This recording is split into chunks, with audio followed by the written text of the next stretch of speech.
And we should be live. Welcome everybody to another live stream repair.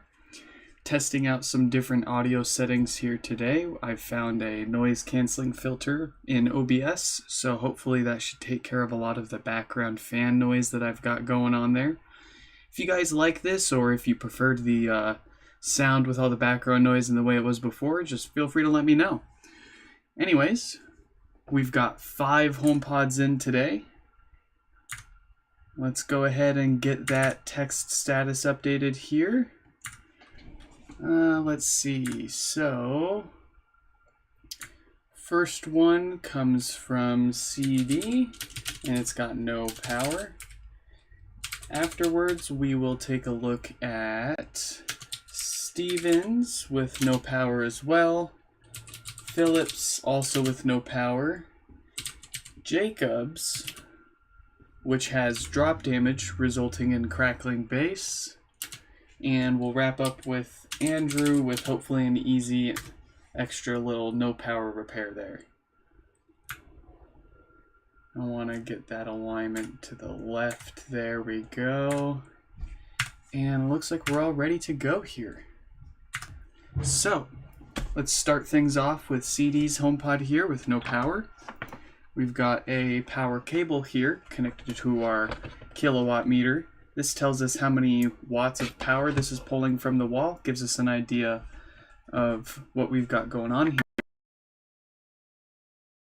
Power, and confirm with our power cable that in fact it's not responding to anything whatsoever.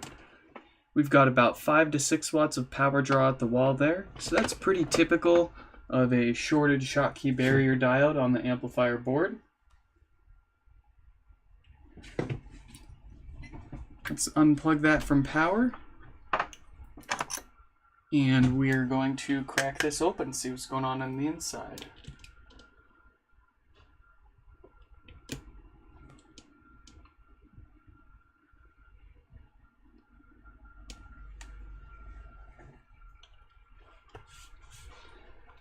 We will start by getting our pry tool under there and removing this top plastic.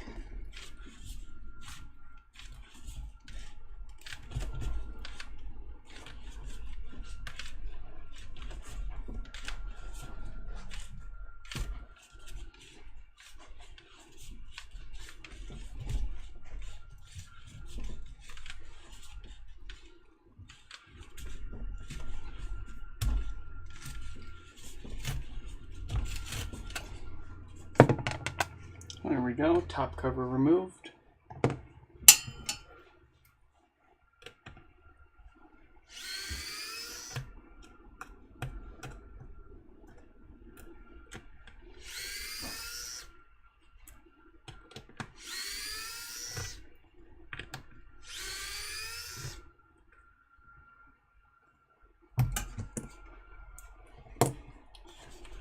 Let's get this display pried out.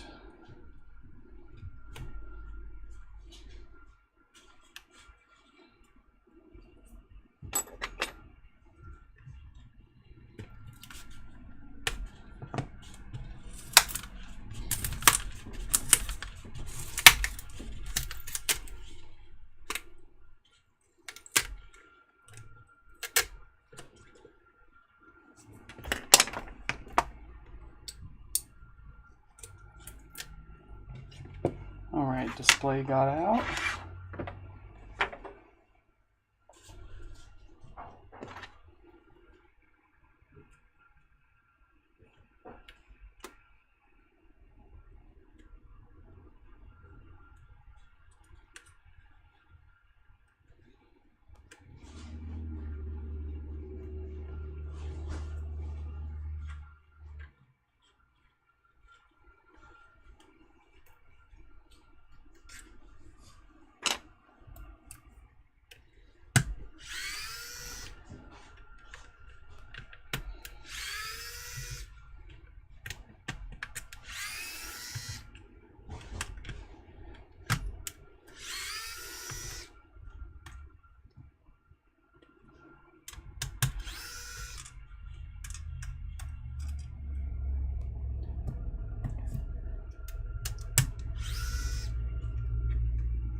that logic board out.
Time for the prize. Oh, before we do that, let's hydrate ourselves with some UCC coffee here.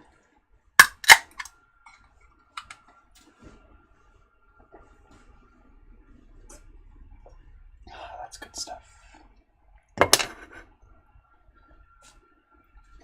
Now it's time for the prize.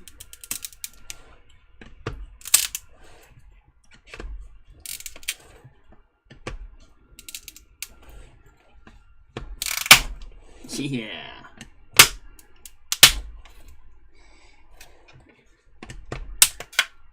Accept your defeat.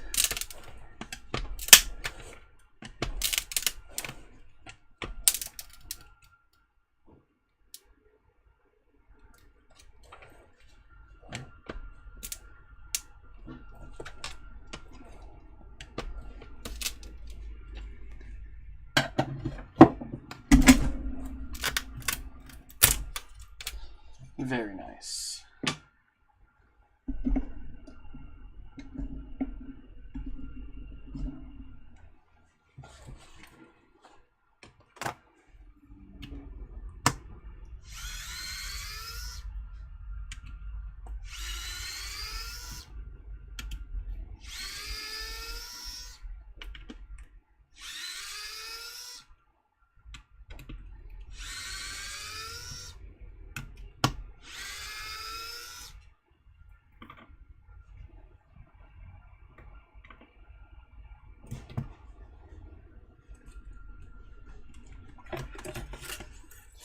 Here's our subwoofer. Voice coil in there looks nice and happy. Feels nice and smooth. Smells nice and good too. That is a happy subwoofer. Always gotta sniff your subwoofers.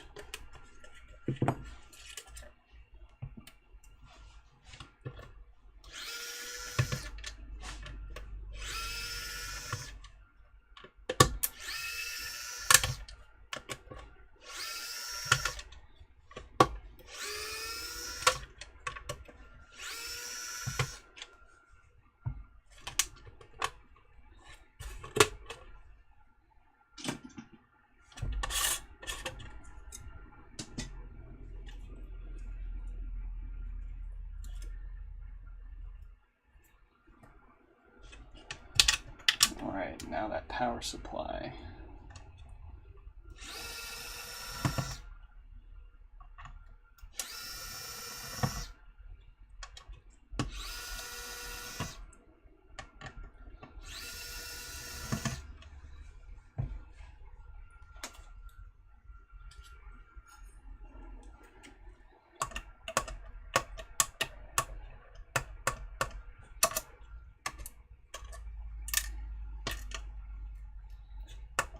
Why isn't that coming out? Come on.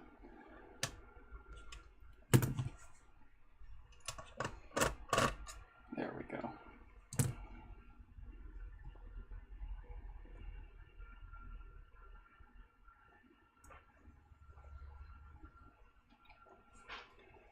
There we go. Let me reply to this email really quick. Give me just a minute here.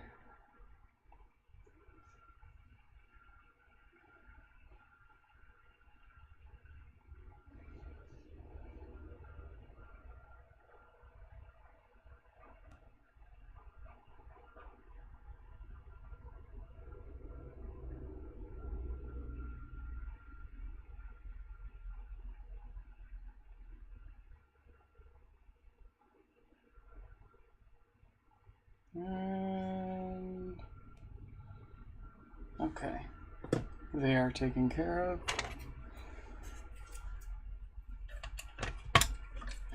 Sorry, like I said, the day job takes top priority. If someone needs me there, then I gotta help them out. But it was a pretty easy one. So let's get this amplifier out.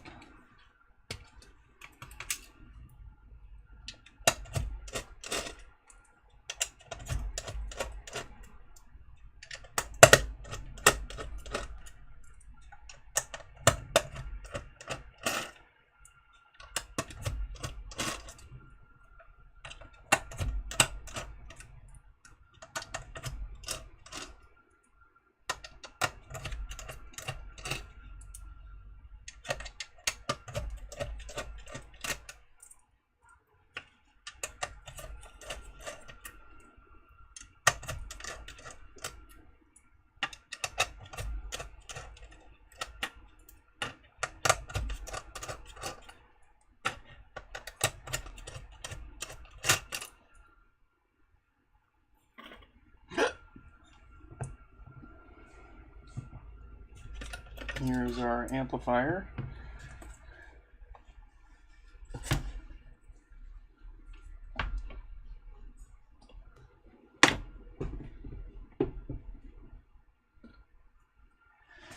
All right.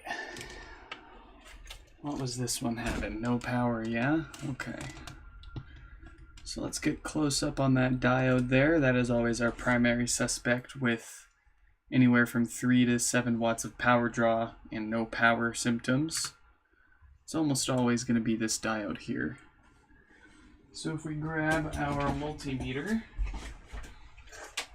which I've so thoughtfully placed across the other side of the room, here we go. I took this apart earlier and gave it a nice good clean, so every single time I switch it to our continuity test mode here, it should give us clean, reliable results again. So anyways, we're just going to stick any probe on the bottom pin, and we're going to take our other probe and test either of those two top pins there. If it beeps at us in this continuity test mode, that means this diode, it has continuity through itself, and with these specific diodes, that means it's bad, it's shorted out. So let's give it a quick test, and yep, sure enough, that diode is very short. So let's get it replaced with another one here. Get all of our heat turned on. Gonna put that sound canceling or that noise canceling filter to the test here. We're gonna turn on our desk filter as well.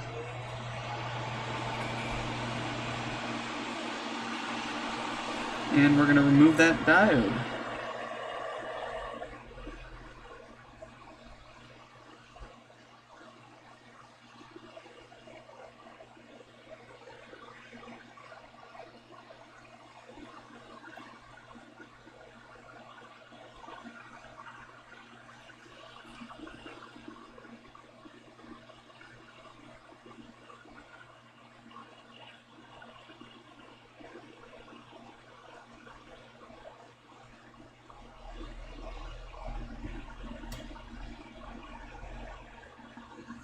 There we go.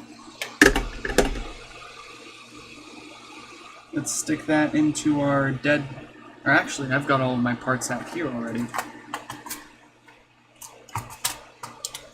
Forgot about that. I reorganized all of my stuff here. So we'll stick that into the dead pile. You like the noise canceling? How well is it working with everything on right now? Because this is about as noisy as it's going to get here. And I'm curious how well my sound comes through, or my voice comes through while it's working too.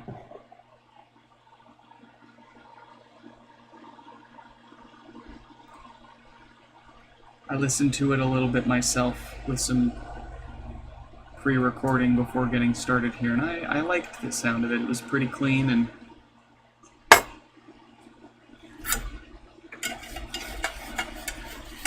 didn't really mess with the actual audio too much, so I was pretty happy with it.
There we go.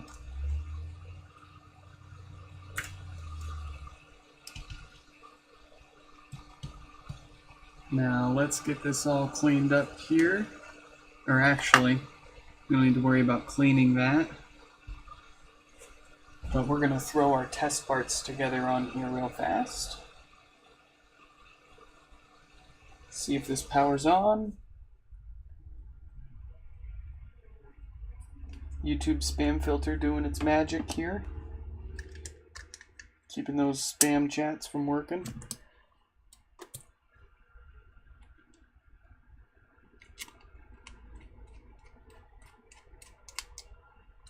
That's a wacky URL, my guy.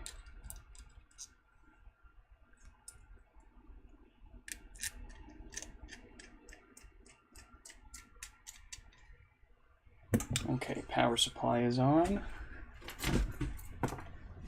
Let's install the ribbon cable for the logic board.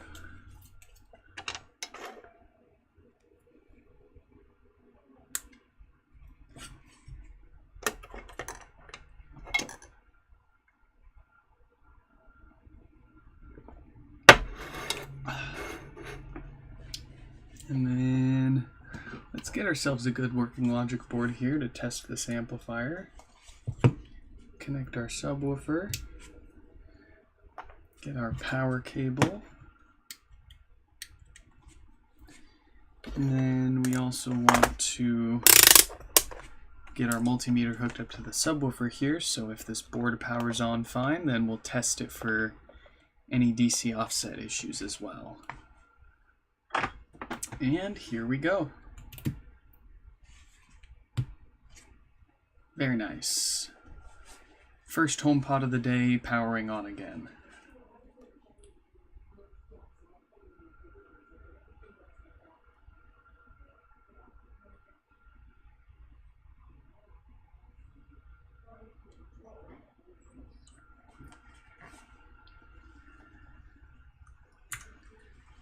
Ah, that's good to know. Okay.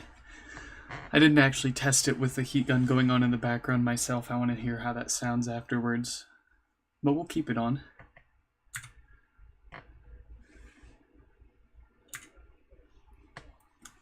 Alright, do we have any DC offset here?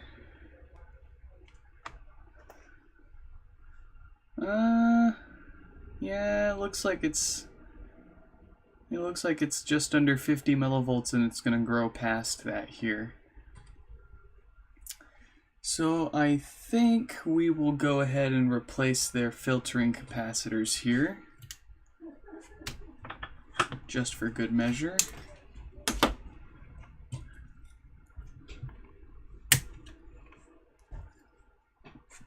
Hey Mars, welcome to the chat. Do I have spare rubber feet? Well, brother, that is one of the few things that I actually do have a few of. You can hit me up and we can get you whichever one you need.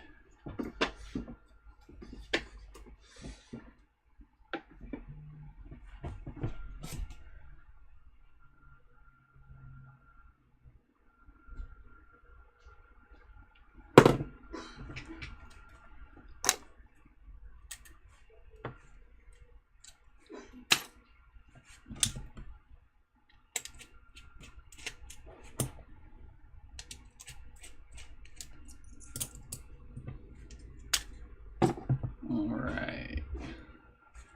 Filtering capacitors. Those are going to be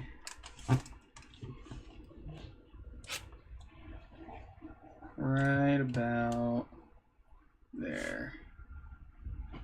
Let's see if we can get a good angle. Very nice. Let's get those pulled off and replaced with new ones.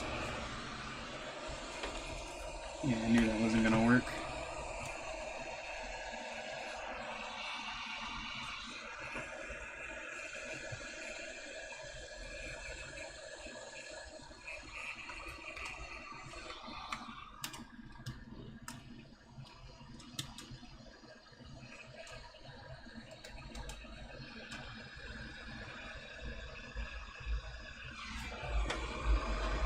Alright, here we go for real. Just kidding. Here we go.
Beautiful.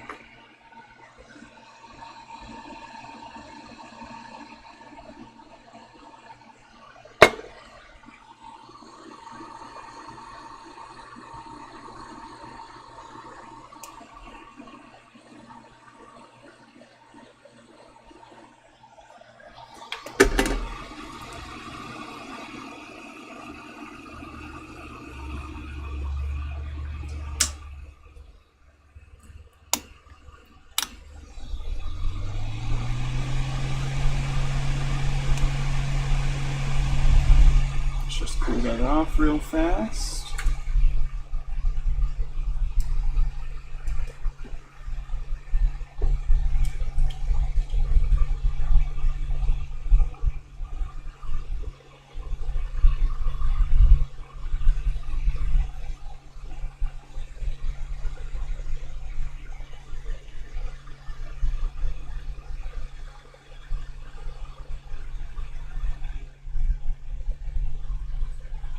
Alright, I'm pretty happy with that. Let's see if this one's all ready to go.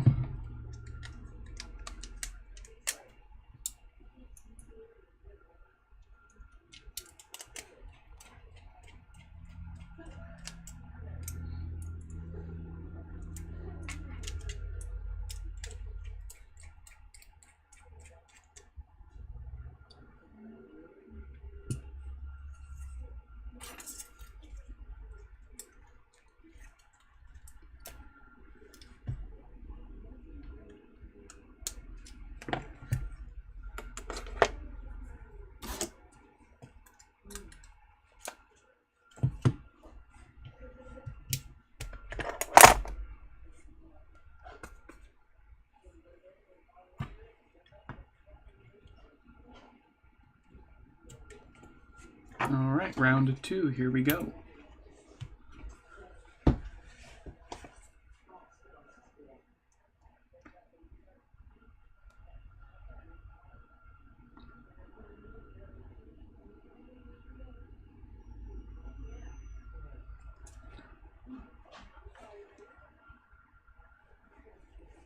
What do we got?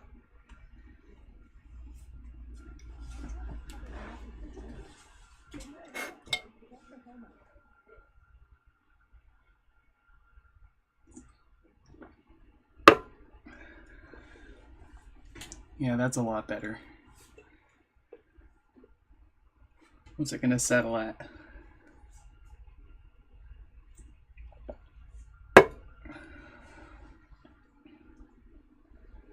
All right. Looking pretty snazzy now. I like that.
Oh, hang on a second.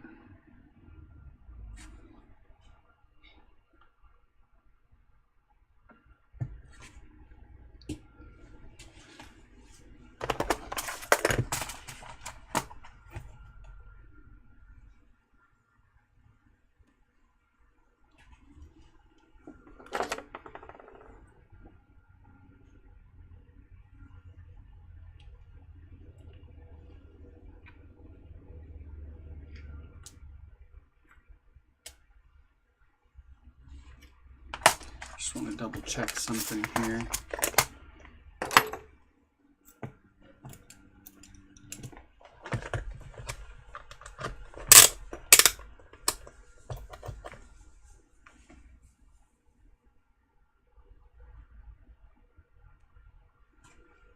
Okay.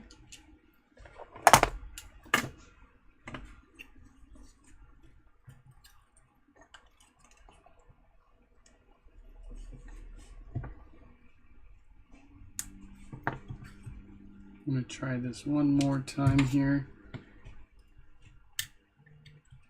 Everything seems to be working fine.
It pops so loud when you unplug it. That's so strange. I think I'm going to try a different set of filtering capacitors here. It's got...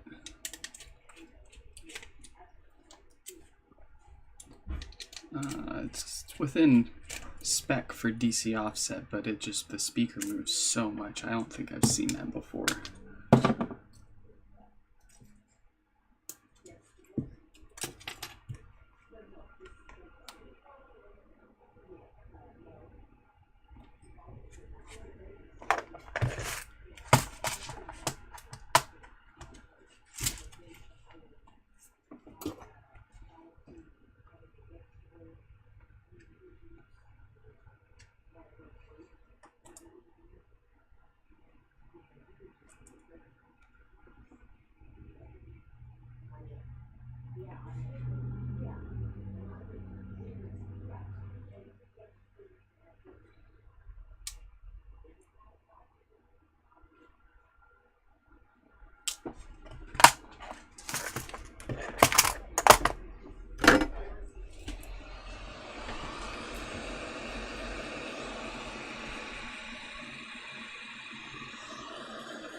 Okay, let's give that a ride.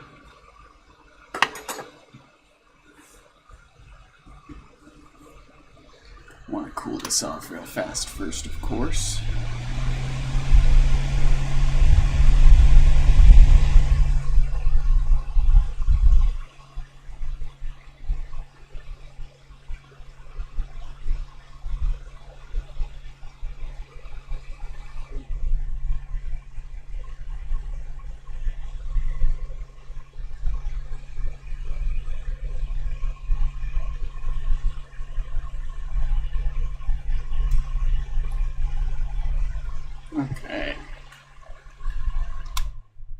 round 3.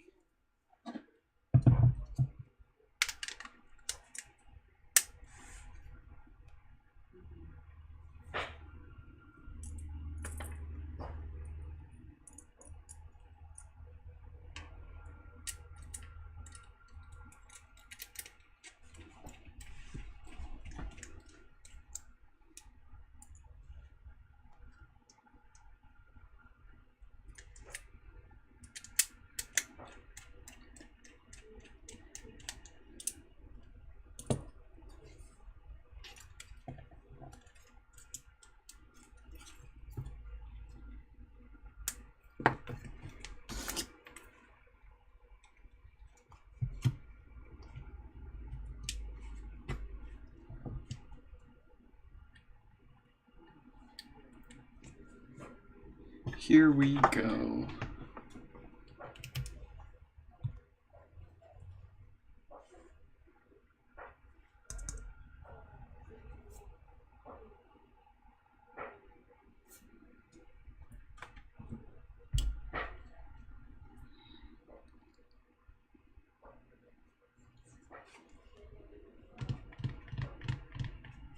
And that's more like it. It didn't pop that loud, if at all, when I turned it on here. Let's see how loud it pops turning off. Much better. Okay. I can live with that.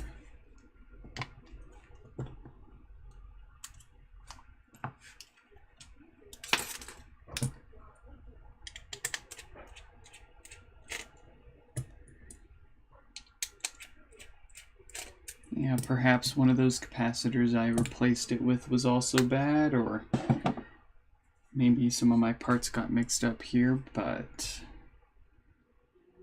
all of those at least look the same.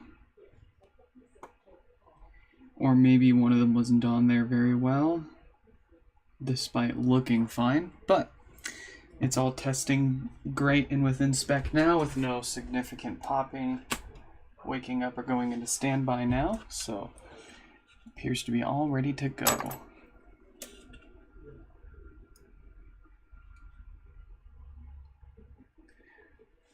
That is, I don't know what that is.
it's so close.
right, let's give it a whirl.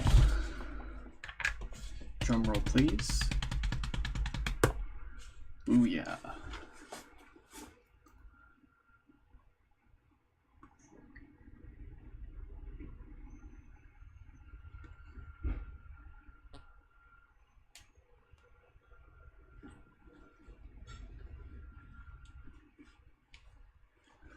And I'm having trouble connecting to the internet. beautiful.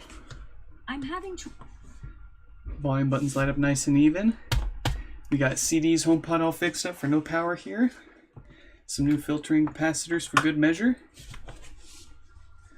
We'll set that in their cardboard tube that they used to pack it here. I thought that was interesting. Quite a fan of the tube. Alright, so here we've got HomePod number 2 from Steven, also with no power. Let's get our text on the screen updated here.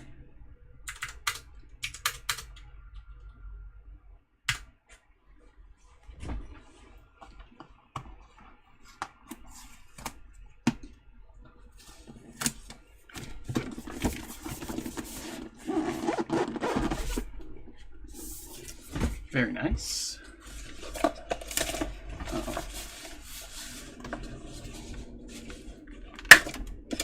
There we go. We'll try to keep that nice and packed in there so we don't have to mess with it.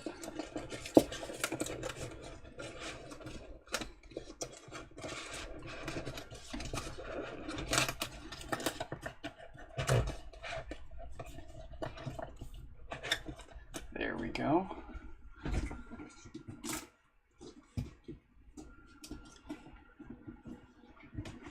And here is the pod.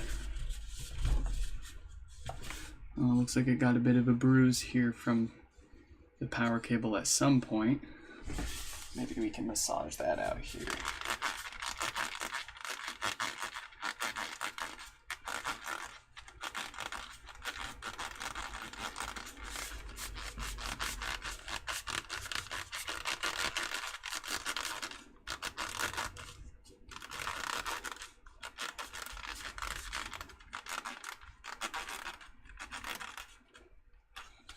There we go. Not perfect, but improved. All right, let's plug this into power and do our usual symptom checks here. Yes, indeed, no signs of life. And we've got about 4 watts of power draw at the wall, so I'm expecting to see the exact same thing here with a shorted diode on the amplifier. Let's crack it open and find out.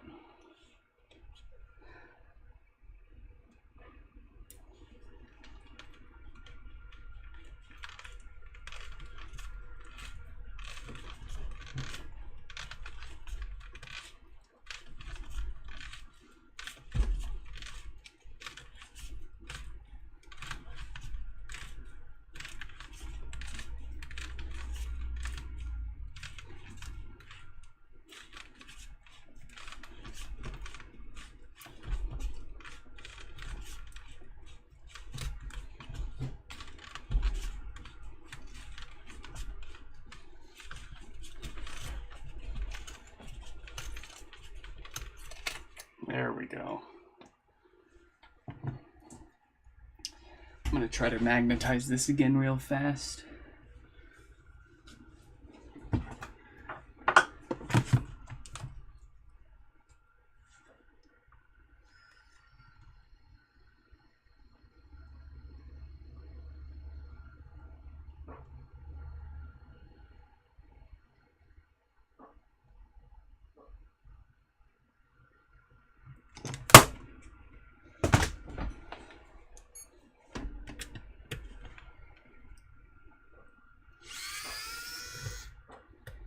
God dang it, still not quite magnetic enough.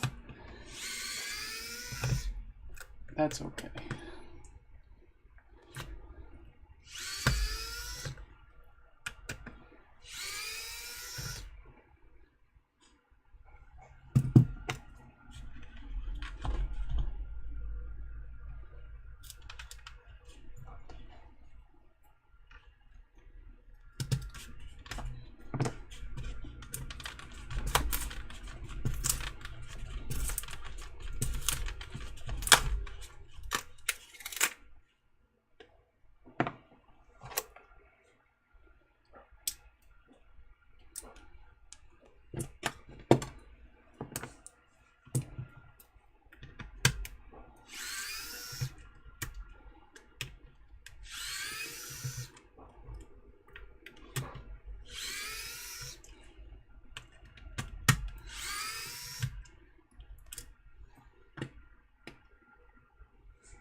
Two more here.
It's time for the prize.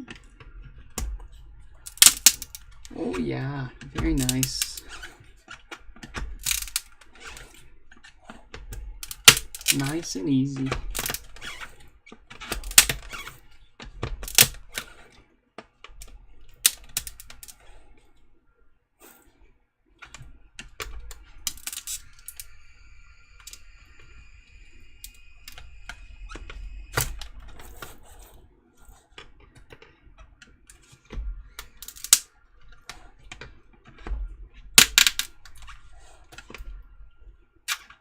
Let's see if that'll do it. Oh yeah.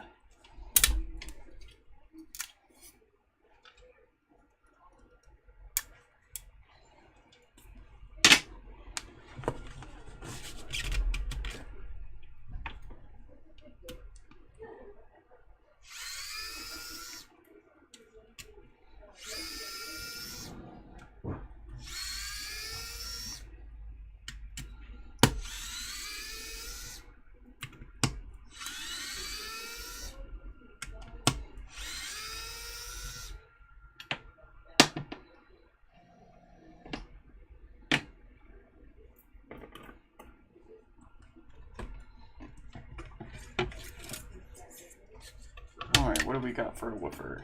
Voice coil looks good. Feels nice and smooth. Smells fresh.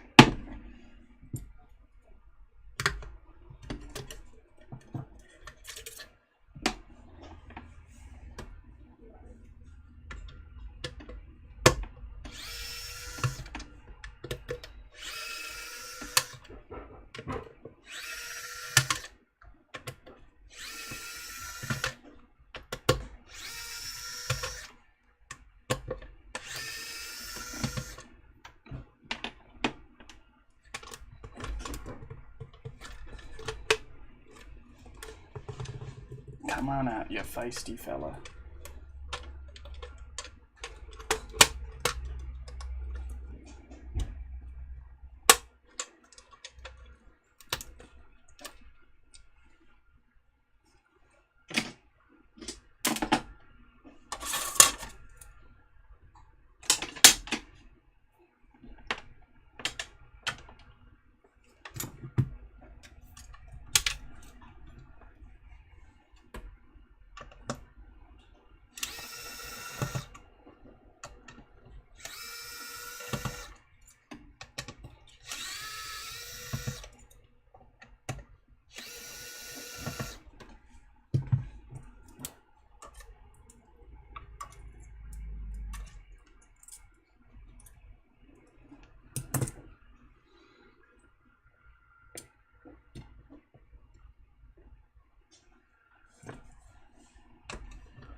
go.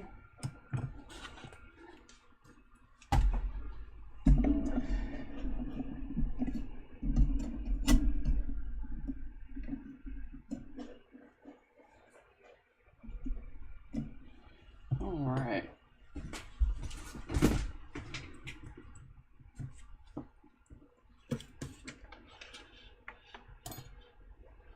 Board number 2 here.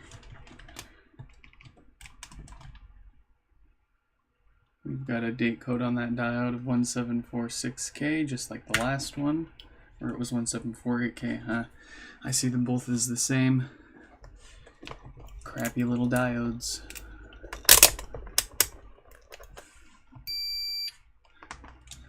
Let's see.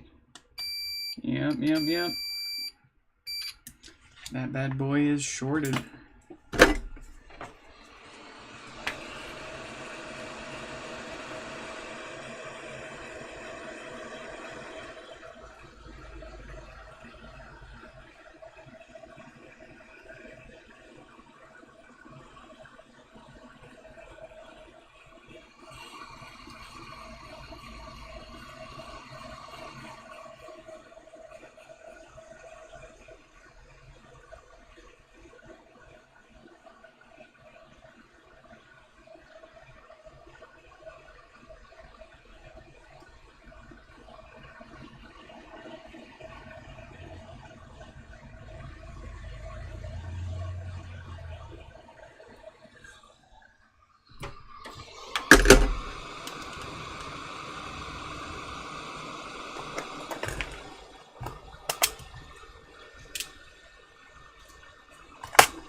That should do it.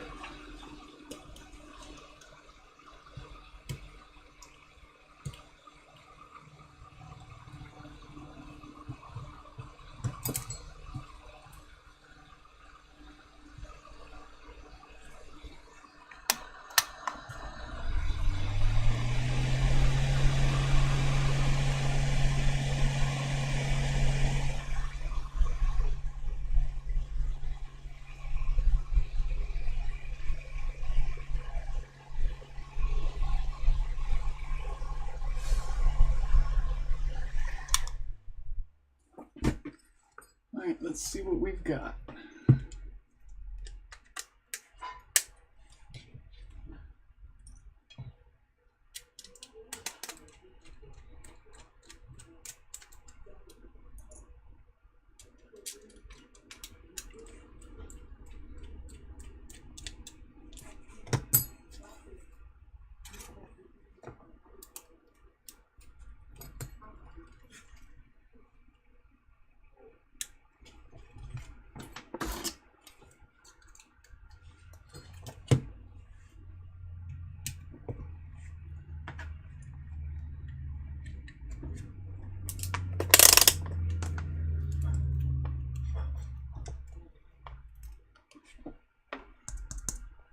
All right.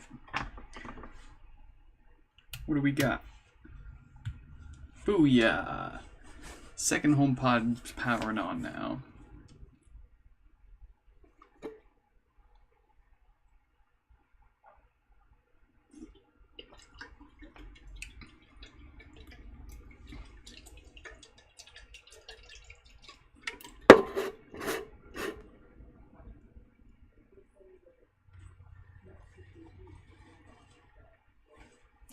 We got any of that DC offset? No, we don't. We've got about 2 to 4 millivolts here. That is a perfectly respectable result there, and we love to see it. So this one is all ready to go. Let's put it back together, and we will move on to the next one.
Is there any other method you can suggest for opening the first top plastic? Like nylon fishing line or floss? Yeah, you can give floss a go. It'll probably be easier if you dip it in a little bit of rubbing alcohol as you cut through the adhesive there. I've heard other people use plastic credit cards to take that top plastic off. You could also give it very light, gentle heat to help soften that adhesive up before you cut through it as well. I generally don't use any heat to pry them off though.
They give you such a short drawstring on this one, goodness.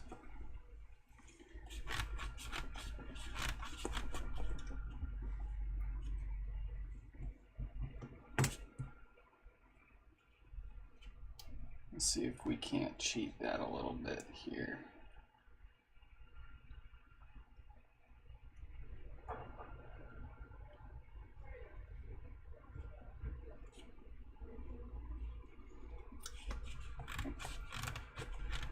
There we go.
Here we go.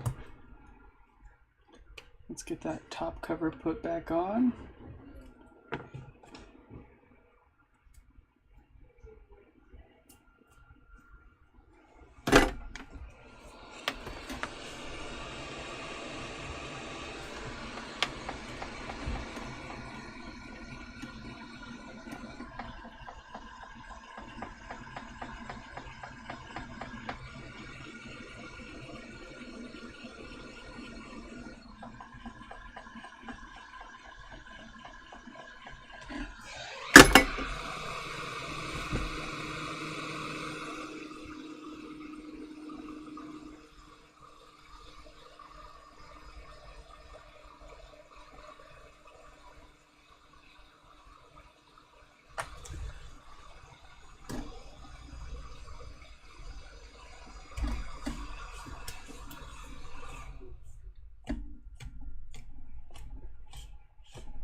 Man, we bought a whole bunch of full-size candy bars for trick-or-treaters for Halloween this year. We haven't had anybody show up at all this entire weekend, or today so far at least.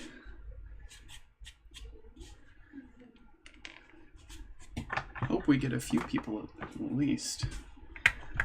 Let's see if our work here is good. Drum roll, please. Oh. Hello? Did I forget to plug something in? Hello, hello? Yeah, I don't see any power draw here. Let me view the replay here real fast and see if I forgot anything. I have a feeling I might have forgotten like the power connector on the power supply in there.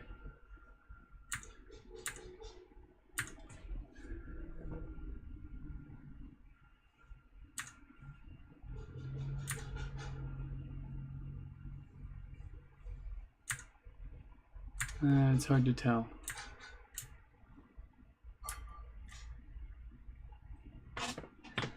Alright, let's crack it back open and see what we messed up here.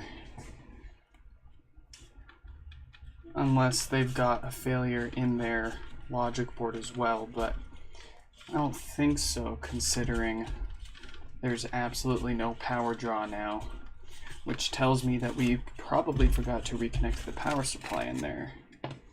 So, whoopsie. But that's why we always test our stuff before we call it good.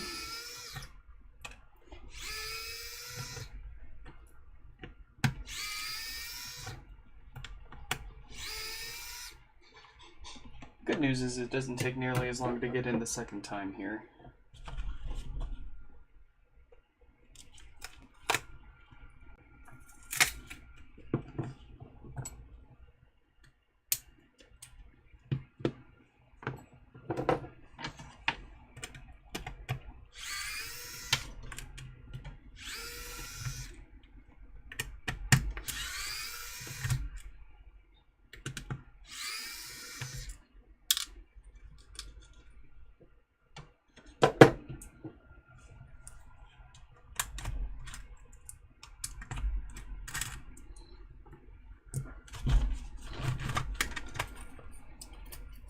I'm not looking forward to putting that back together.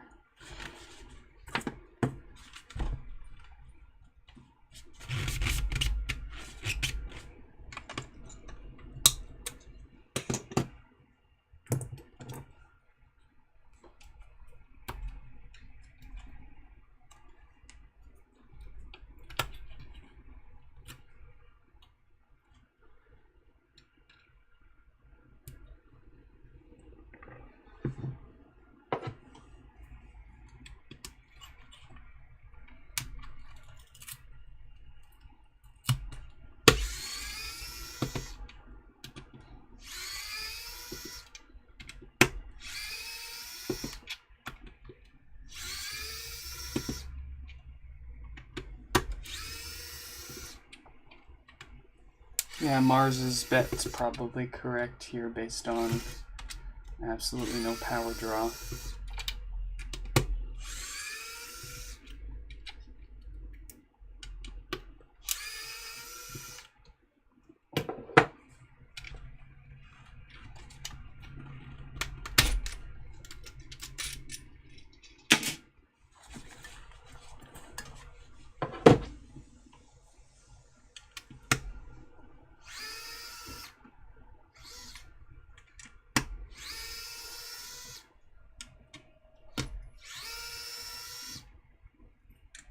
Steven is a very anxious man right now. Oh, goodness. The good news is we saw the amplifier. We confirmed the original issue, and we verified the amp itself is powering on now. And I'm willing to bet you. Yep. Let's get that plugged back in inside of there. Look at that. Just hanging out, having a good old time. There we go.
Did you find a new way to not remove the thread completely? No, I was just being lazy. I didn't remove it all the way.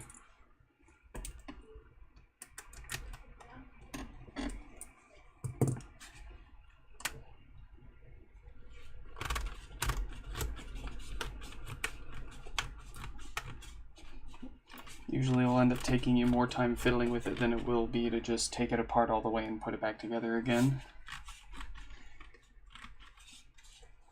Noise canceling filters seem to work great. Ah, good to hear. Pun intended.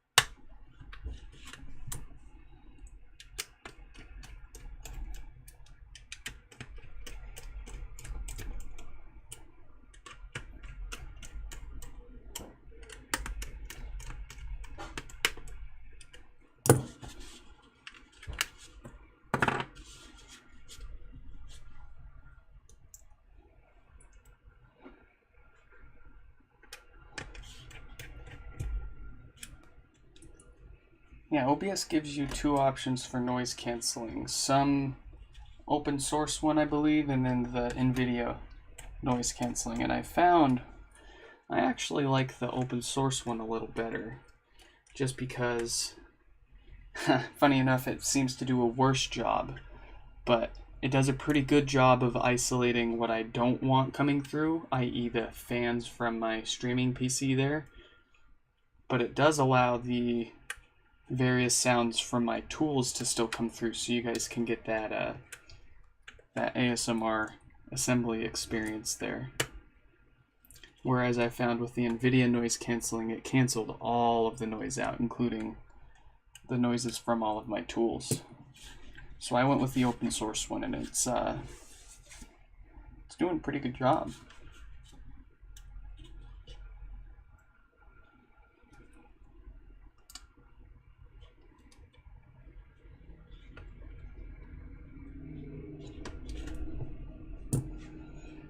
And I'm lazy, I won't put it with this.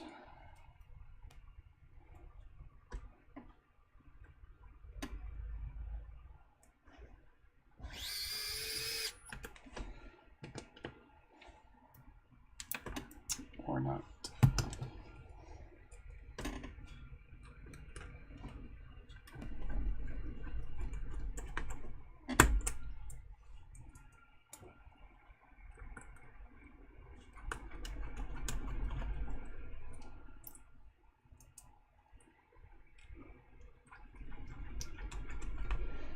Okay.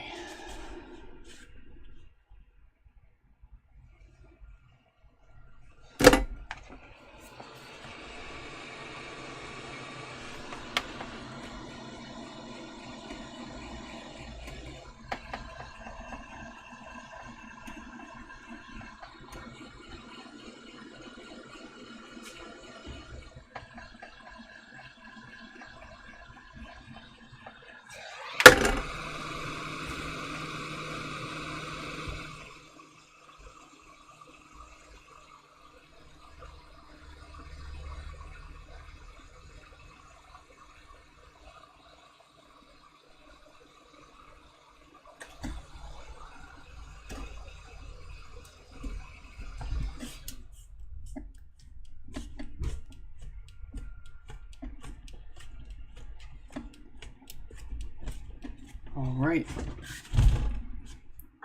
here we go. Drum roll, please.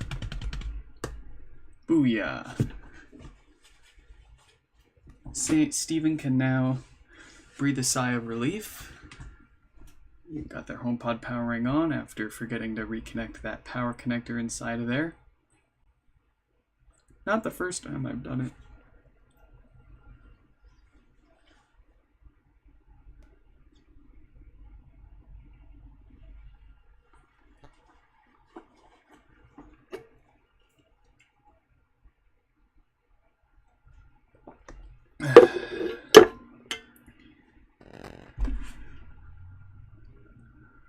All right. I'm having trouble connecting to the internet. Yeah, I'm sure you are, lady. And our volume buttons light up nice and even. This HomePod checks all out. Very nice. Let's set that to the side and break out number 3 from Philip here. Get our text on the screen updated.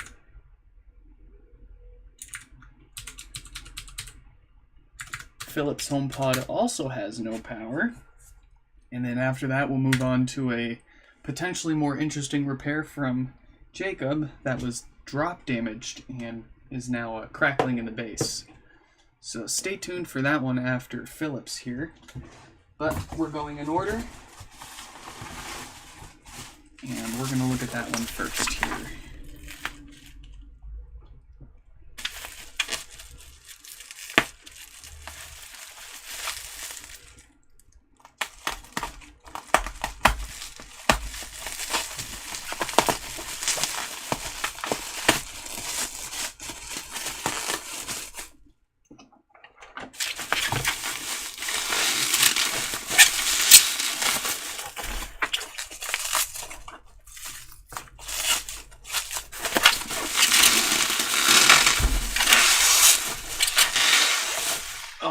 There we go.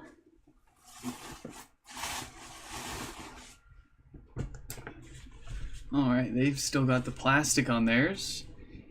And, oh boy. Yeah, you can kind of tell just by the way it is. You see I can like move that mesh around. There's like a gnarly gap here too. Oh man, that exposure.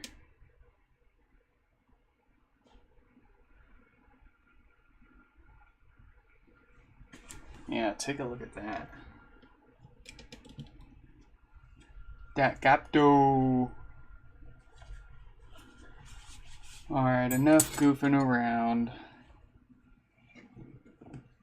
Do we want to plug it in and give it a quick test here?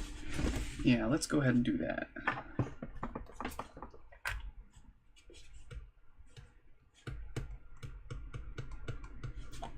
Alright.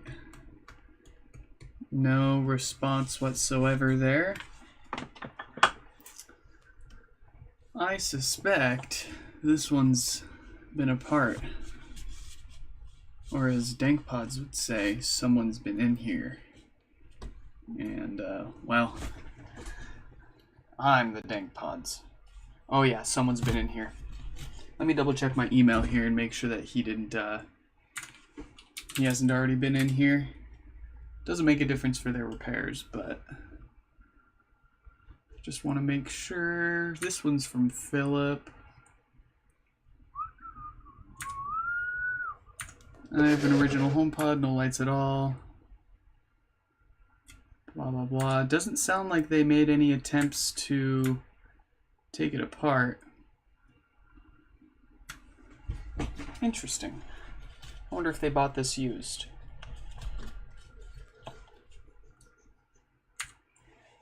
Well, we might have a slightly interesting repair for ourselves here.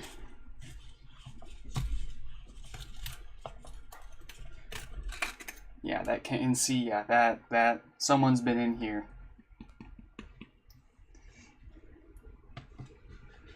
Oh, you took the plastic top off, but never went past removing the very top screen. Good to know. Okay. We are not crazy.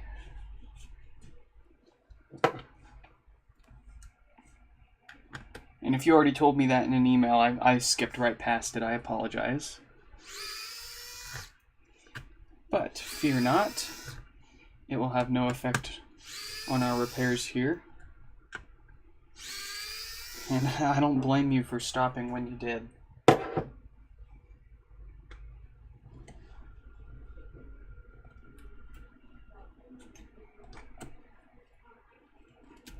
Here we go.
And then we'll be sure when we put this back together that the top and the mesh go in nice and neat and it looks good as new again.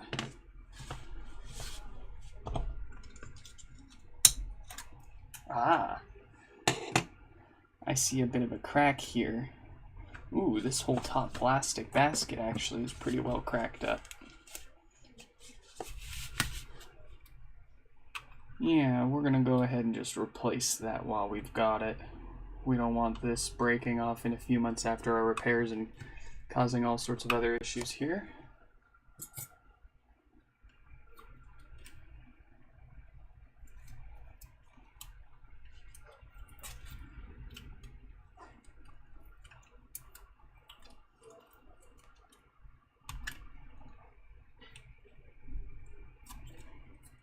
I'm just going to take all this tape off. We don't need it on here when we go to put it back together.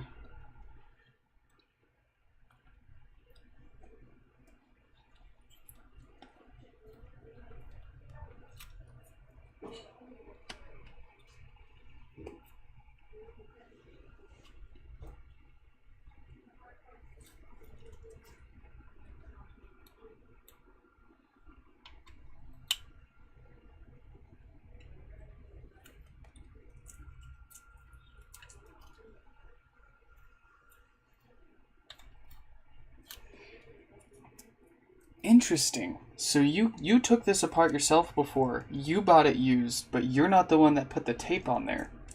Interesting. We might have a really interesting one on our hands here.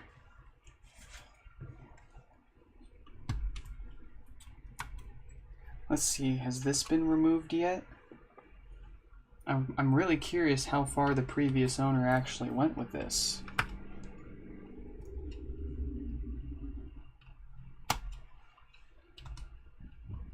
Lots of secrets potentially hidden inside here.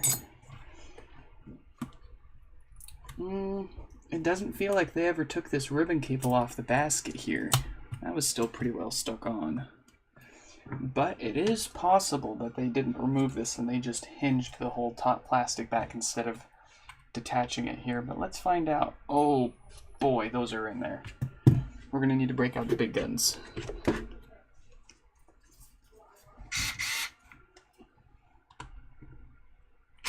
Yeah, you're no match.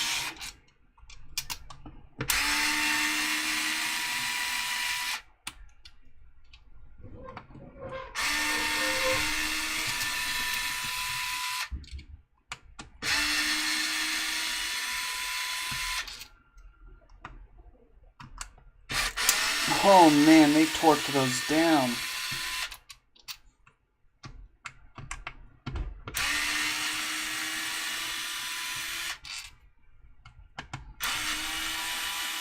If you only took the top plastic off, then that must mean the previous owner that took it apart before you did a really bad job putting it back together again. Because that mesh was not properly put back together. Shame on them. Unless they were completely transparent with you in the fact that it was taken apart before, that's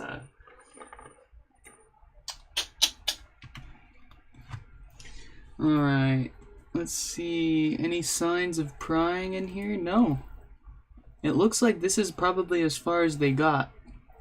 They probably tried taking the screws out of the basket here, and then they must have assumed that it would have just come right off, but that is not the case. So, oops, sorry.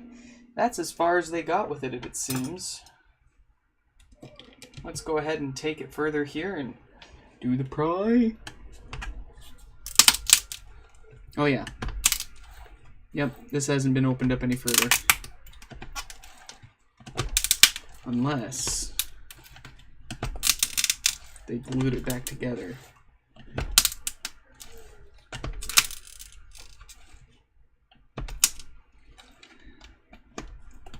Oh, I'm gonna find out who it was and give them a piece of my mind if they did. No. Nope, that's definitely as far as it's been taken apart before.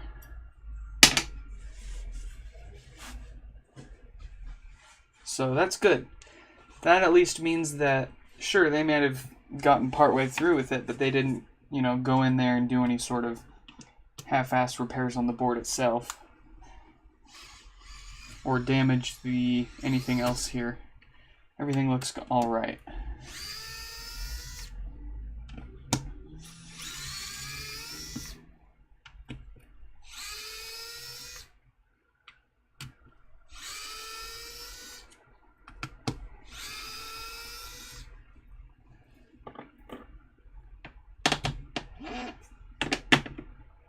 Alright. Woofer is out. Voice coil looks good. Feels nice and smooth. Oh, it smells fresh. Oh.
Here we go.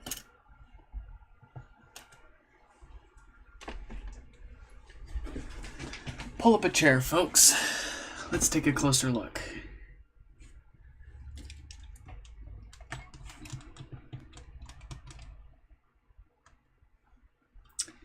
We've got a spicy looking diode with that drasky looking date code of 1748K on there.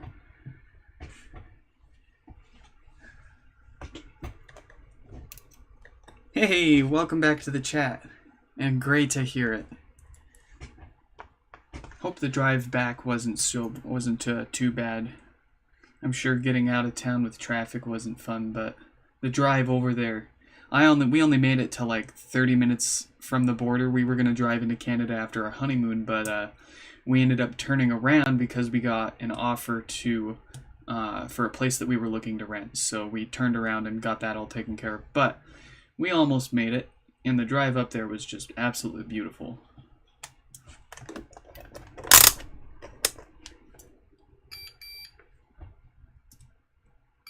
Yep, that diode is shorted out.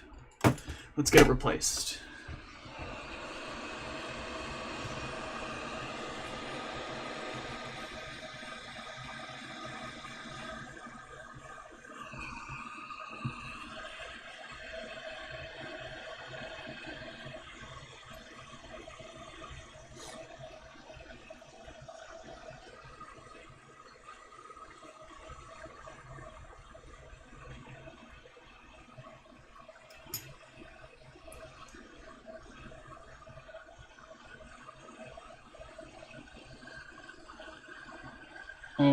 Wife and mom say thank you for the Timbits donuts.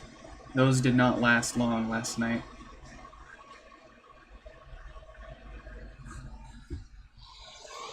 They've had them before, so it was it's been a few years since they last had it. So it was a really nice treat for them, and it was nice for me to try them for the first time. They're really good. I'm addicted. I need my Timbits.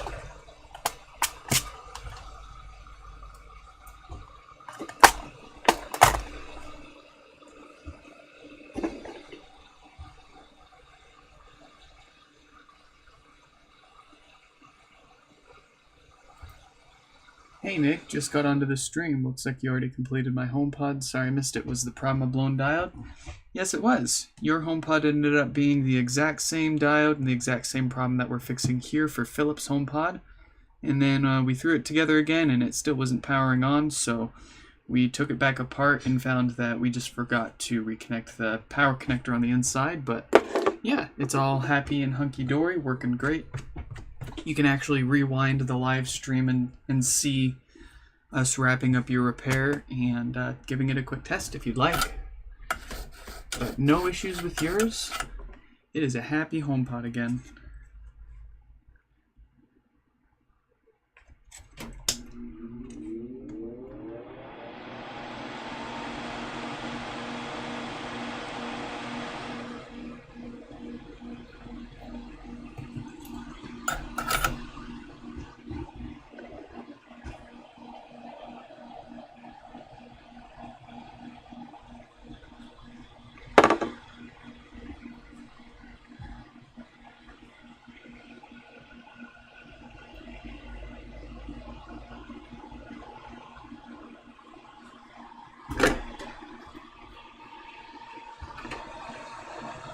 Yeah, no problem. And I always keep all of my live stream repairs up after the stream, and typically don't go and take them down. I leave them up so people can watch the full thing and go back and rewatch any part of it that they want as well.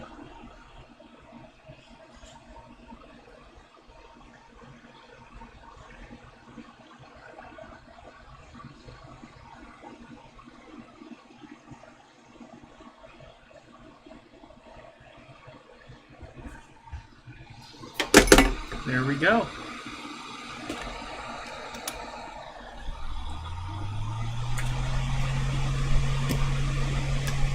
Let's cool this board off real fast. Just a few seconds in front of the fan here, and then we will see if it powers on. Putting that noise canceling to work here.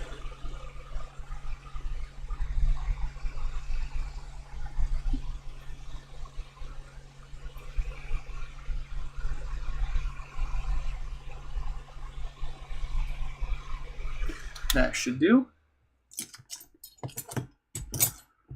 Let's give it a power supply.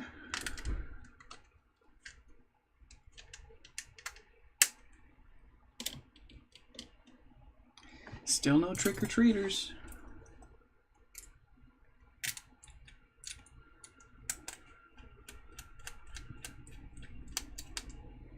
I mean, I'll just eat all the candy by myself.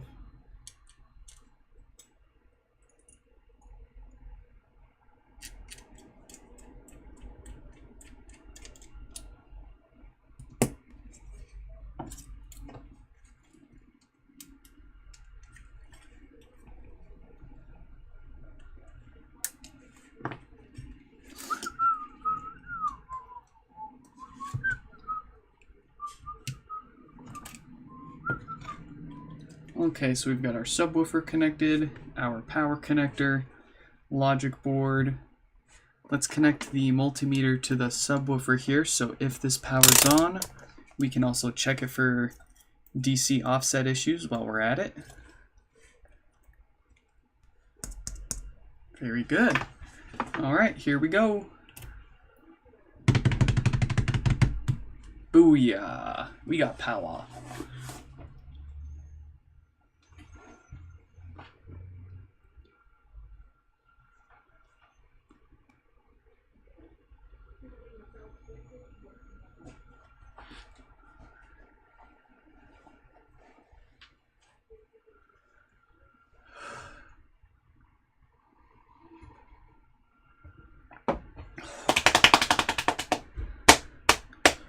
Do we got any offset? Oh, same exact thing as the first one, huh? Just a little too much for comfort. All right. You want to play those games? We'll play those games. You're going to get some new filtering capacitors.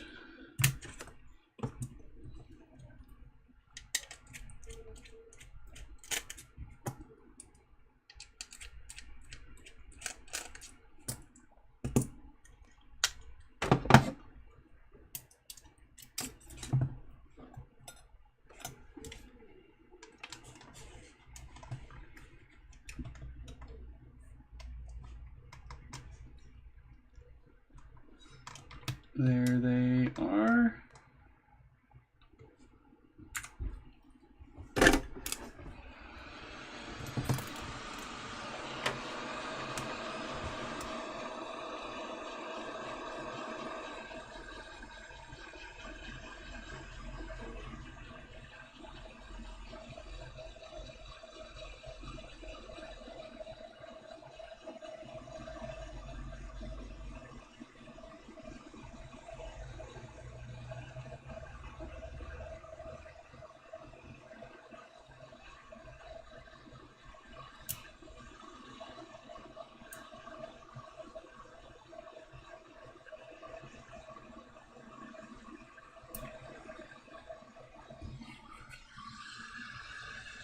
Here we go, old caps be gone.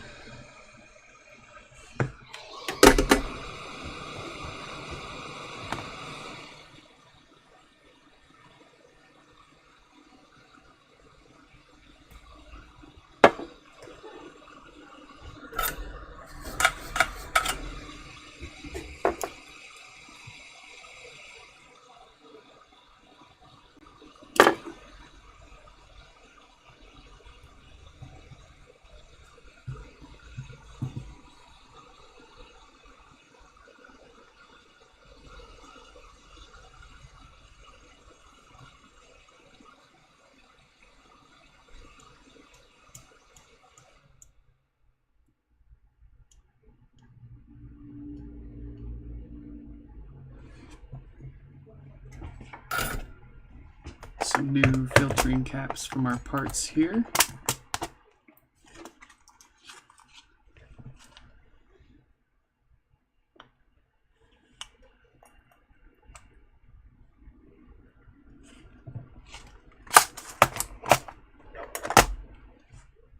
A little more flux for good measure, and we'll put these new ones on.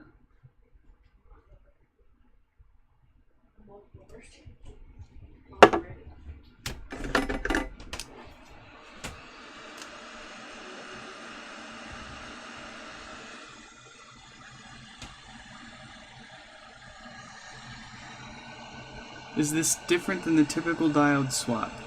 A little bit, yes. So the no power issue and the DC offset issue are two different issues with two different root causes, which is why we always go and after we get the amplifier powering on, we always check for DC offset issues creeping up on them as well.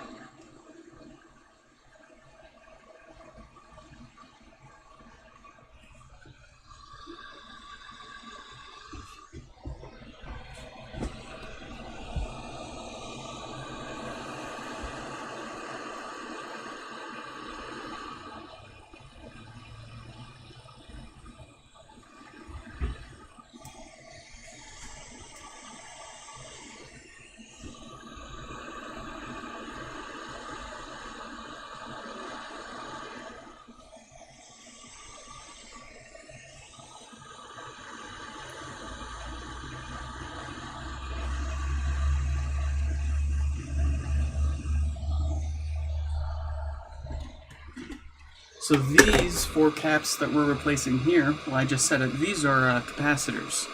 These are what actually filter that unwanted DC voltage from the amplifier before being sent to the subwoofer.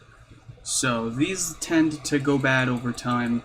Depending on how bad they are, they allow more or less of that DC voltage through. So that's why we hook up our multimeter to the subwoofer here after the amp gets powering on, because we want to check and see how bad those filtering capacitors are. They love to fail just so often that we check it every time. Alright, it's not perfect, but they're all nice and square on their pads, and they aren't touching each other, so that's all good to go. Let's power this board up and see if that DC offset behavior here is a little more under control. Does smells fresh mean you don't smell any electronics that might have smoked? Yes. So I sniff the subwoofer because if you do have too much DC voltage going into your subwoofer, that can cook it. That'll kill the voice coil. And well, here's an extreme example of what that will look like. So you might see the voice coil's nice copper color that it is supposed to be, but it might be hiding some charred, burned up bits of the voice coil. So that's why we always push it in to feel it. If it's nice and smooth, we always look through the inspection port to see if we notice anything off, and then we give it a nice sniff to see if we can smell any burnt voice coil hiding in there.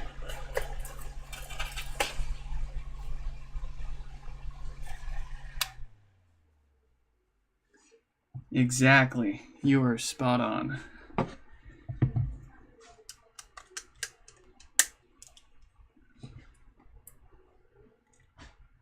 And a lot of people may not even notice that they've got any symptoms for DC offset, or we may be able to catch early signs of those capacitors starting to fail. You know, as they get worse over time, they allow more DC voltage through. So there's a certain spec that we can expect to see only around a few millivolts onto the subwoofer, but once that grows past around 50 millivolts, that's what we call out of spec. And the further away from that ideal 0 millivolts of DC, the further we are from that, the larger the DC offset.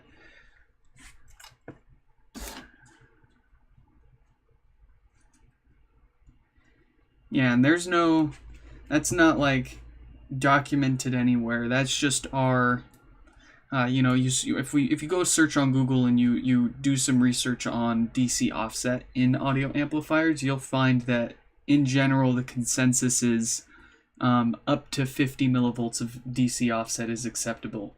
More than that, and you start producing unwanted side effects to your music and the amplifier and subwoofer, incurring that additional load. Typically, you're not going to actually damage anything until you start to cross past 200 to 300 millivolts. So when we do our tests here and we see this DC offset measurement steadily increasing, that's a sign that those capacitors are starting to go bad, which is why we like to do these checks. It may not be obvious with its current symptoms, but it will show you on your multimeter if those caps are starting to go bad. And if we can catch it before it kills any other parts, like the subwoofer especially, it's always good.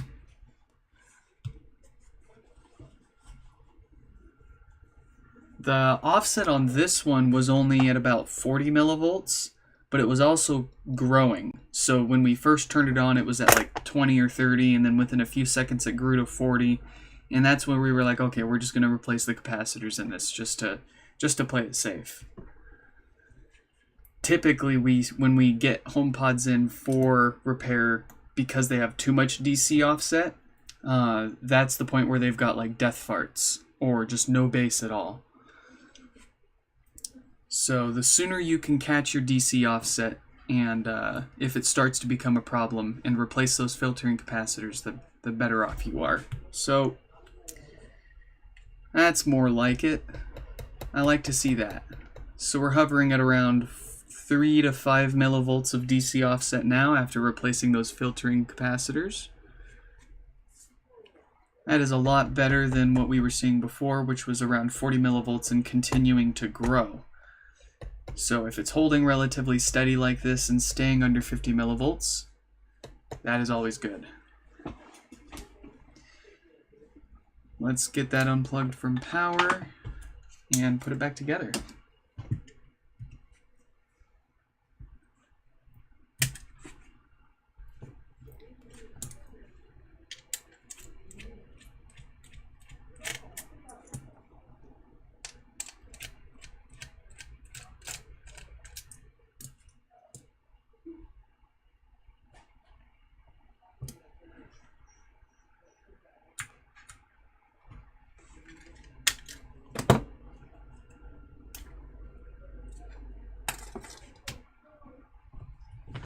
All right.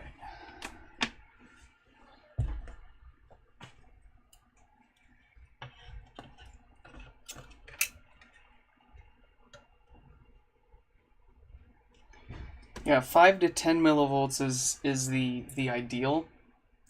Perfect score, obviously, it would be 0 millivolts exactly, but the world isn't perfect, and electronics are far from it. So it's expected to see some amount of DC offset. But 5 to 10 millivolts is a spectacular result. But at the end of the day, as long as it stays below 50 millivolts, that's our target here, is most of the guys on Google.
Do you have any spare logic? No, I don't have any spare logic boards. As you can imagine, because it's not a repairable issue still, we don't have any spares for even offering repairs for other people, let alone straight up giving logic boards out. Unfortunately, I've got a huge fat stack of bricked logic boards, so anytime, as soon as we can figure that out, we will have plenty.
Ah, bollocks. I forgot to replace this thing. That's right, this thing is not in great condition.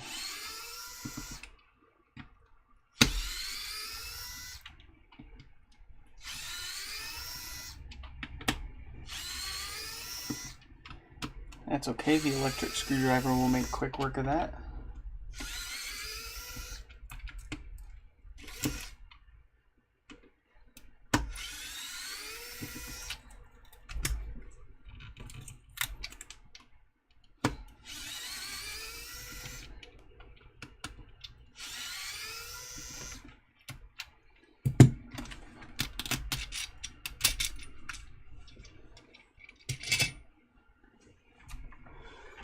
Alright, how's this one look? Is this one alright?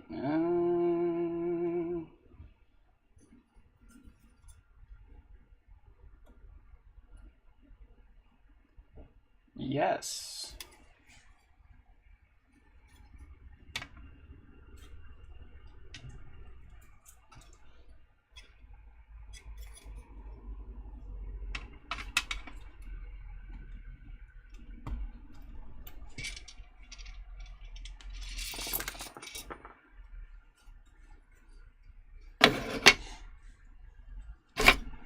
Oh yeah, this one, there's a crack right there where this where the logic board screws into the frame, and there's also another. Well, there was a crack there, but now it's just completely gone. Yeah, so that's the problem, and we didn't want that happening when we go and put it back together. Unfortunately, the rest of it is in great condition, so that by itself is enough to warrant replacing these.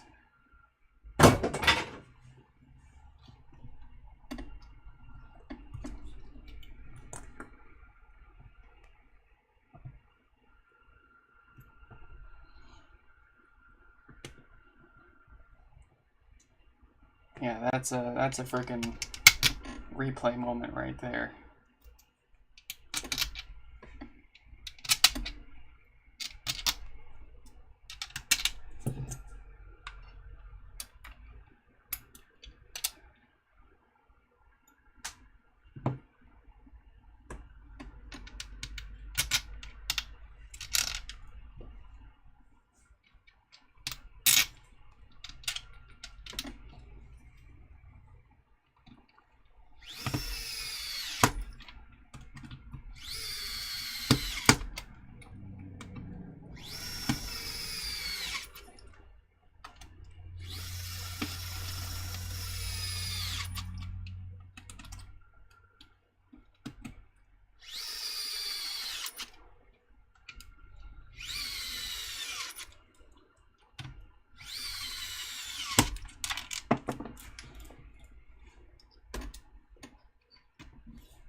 There we go.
Welcome to the chat, LMNO.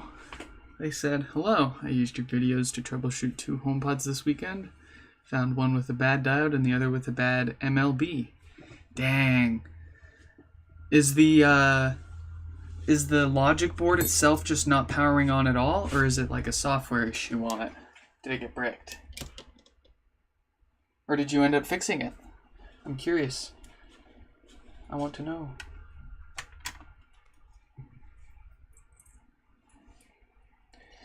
Flashing volume buttons, dang it. Well, at least you got one of them working. And you've got plenty of parts for fixing up another one if you want.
There we go. That is how it should look. all around that edge there. If you were the guy that took this apart before selling it to Philip here, take note.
All right. Let's get this top installed.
Yeah, that's what it should look like.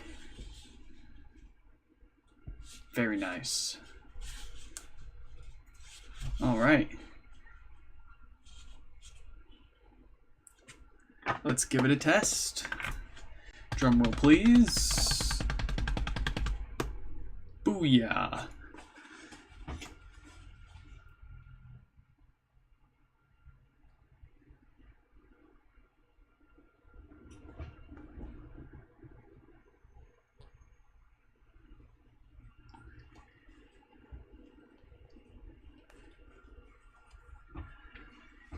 No more gap. Do we got good sound? I'm having trouble connecting to the internet. Oh yeah. Volume buttons light up nice and evenly. Someone's previous disassembly attempt put a tiny little scratch in the minus volume button there, so it shines through just a little bit, but we've got the display on there nice and centered, and both volume buttons themselves do light up evenly. So this HomePod is fixed up and ready for action. Let's try to slip that into our bubble wrap here, and we'll pull out Jacob's HomePod, and we'll have a slightly more interesting repair here, hopefully. So Jacob's HomePod was dropped, and after it was dropped, it started crackling in the base. So I suspect that there's probably a bent subwoofer in there that's preventing it from sealing properly now. But we're just going to take a listen for ourselves here after I get this other HomePod in its wrap here. Go on, yeah. There we go. Alright, let's get that text on the screen updated. For Jacob with drop damage, Crackling Bass. And then we will wrap up with Andrews that has no power. There we go.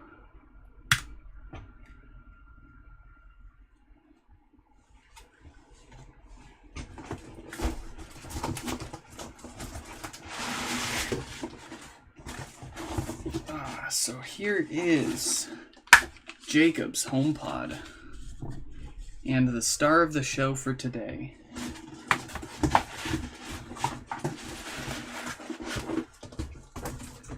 Let's get it connected to power. And very good, so it's powering on.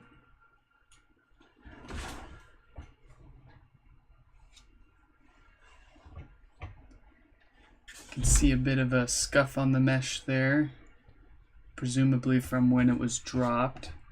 I'm surprised that the top didn't get damaged at all. It looks to be in good condition still. I wonder if there's... Nope, I don't hear anything rattling around when I shake it. I'm having trouble connecting to the internet. For more info, check the Home app. Okay, so I don't hear any issues in Siri's voice. We're going to go ahead and do a factory reset on this so that we can pair it up with our phone. We might even hear the issue as soon as it plays the setup tone too, so let's see here.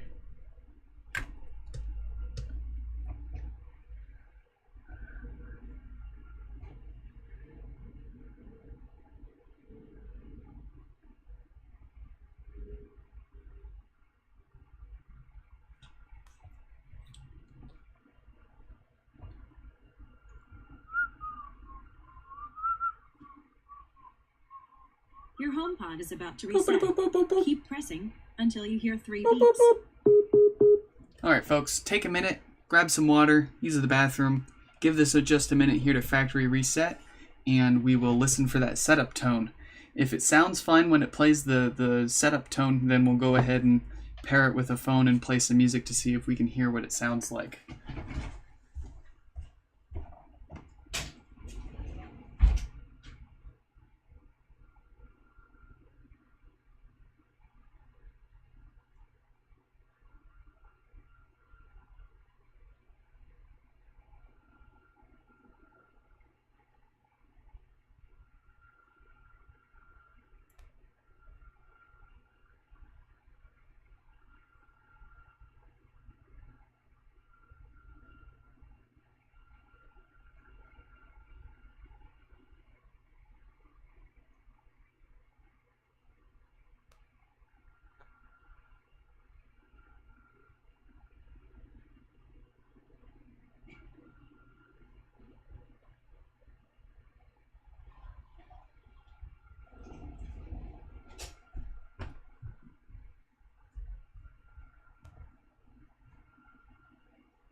Dang it, I missed it. How'd it sound? That sounded terrible? Okay, I'm gonna do it one more time because I wasn't in here when it did it.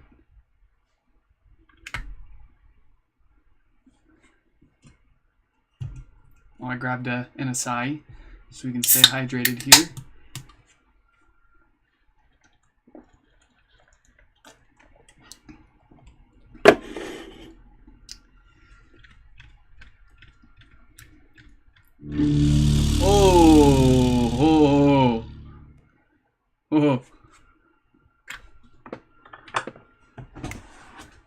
Whoa.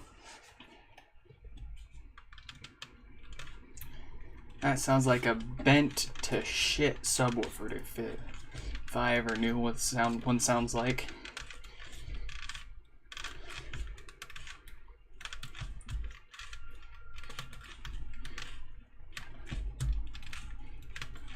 Pardon my language. And we're gonna say far worse stuff.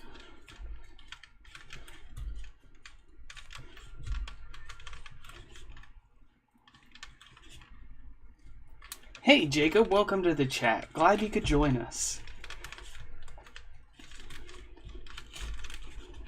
Sounds like a gnarly leak you got going on in there. Let's find out.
Alright, I don't spot any issues so far. Everything here is still nice and in one piece.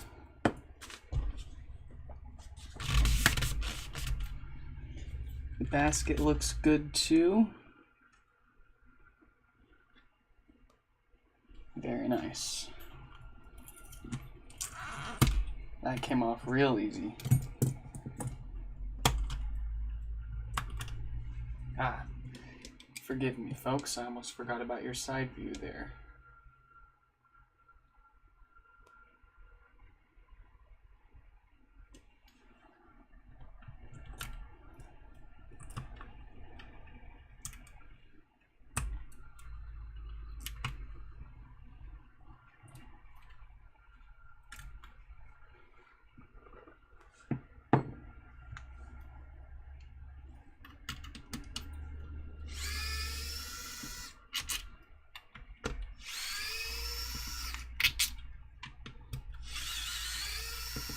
Well, that one seems a little bent. Yeah. That's probably the side it got dropped on.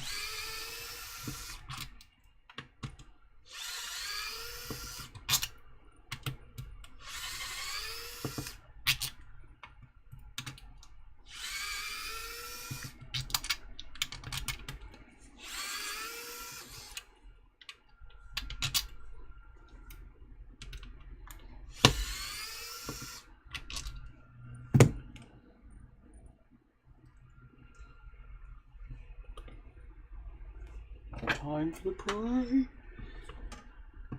Oh yeah. No, my flathead isn't even fitting in there. Oh boy. Ugh.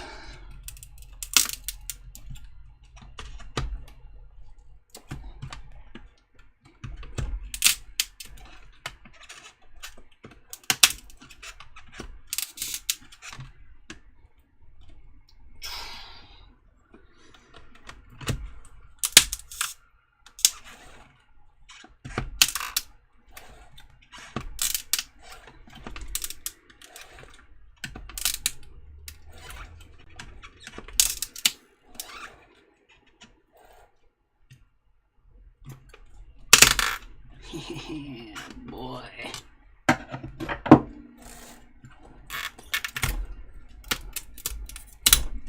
Yeah. Oh, Nelly.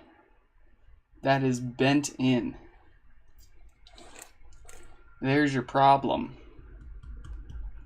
It's probably not very easy to see on camera here, but we'll get that subwoofer pulled up and you can get a better look. Good news is with just a bent subwoofer, we'll be able to bend this back and reuse it.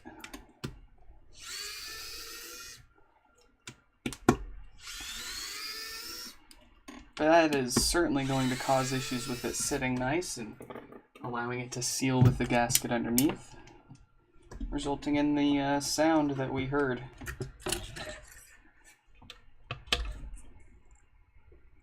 Yikes. Right there.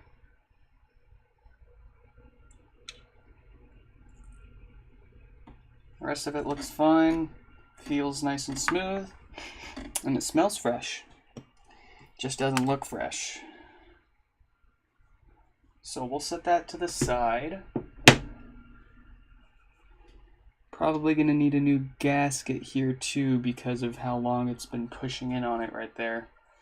So we'll take that off and replace it with another one.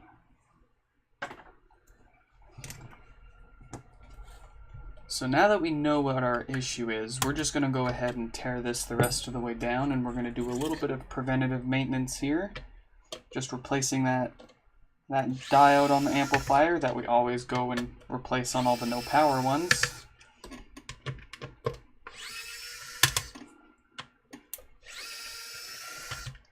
And then we will throw this back together with a not bent subwoofer and see if it's all nice and clean again.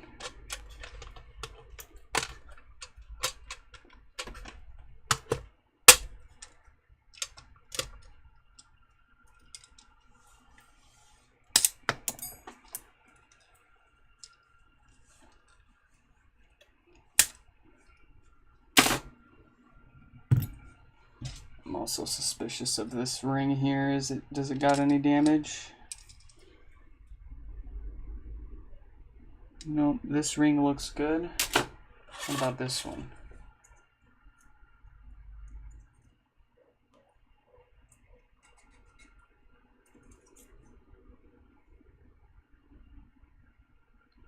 Well, surprisingly looks alright.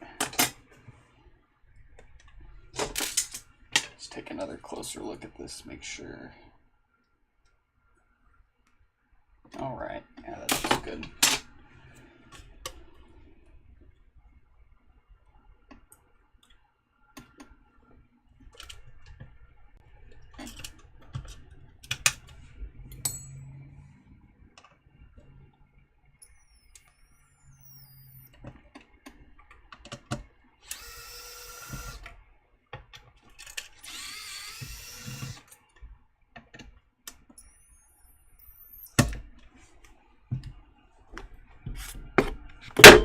Ooh, sorry about that. Yeah.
here we go.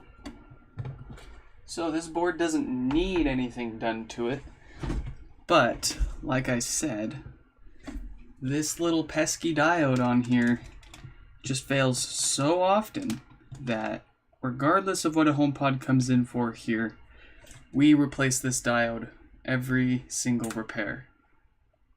So we're going to get that replaced just so they don't have to worry about any of the most common no power issues happening to their freshly repaired HomePod anytime soon. And then we will throw this back together with a not bent subwoofer.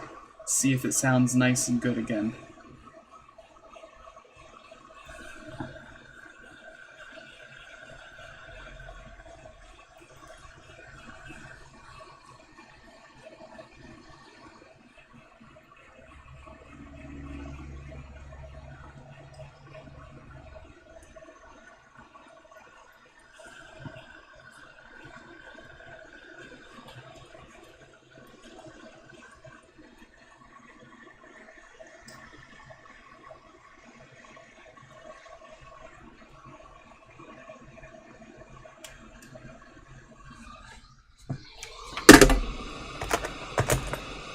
Do you replace the diode with original spec, or have you found something more robust?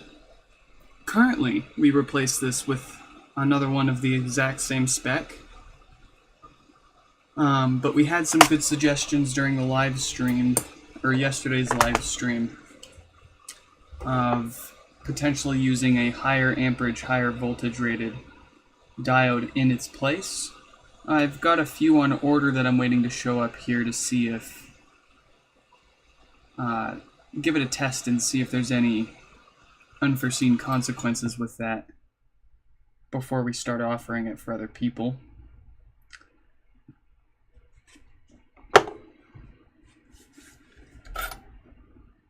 Have you seen any diode manufacturing date codes other than the usual culprits? Excellent question, and no, we have not. We've got over 200 dead diodes in this bin here. Just from all of the no power repairs that we've been doing here on the channel. Over 200 of them, and every single one of them has either 1746 or 1748K on it. Trick-or-treaters! Give them the whole bucket, they're the only ones.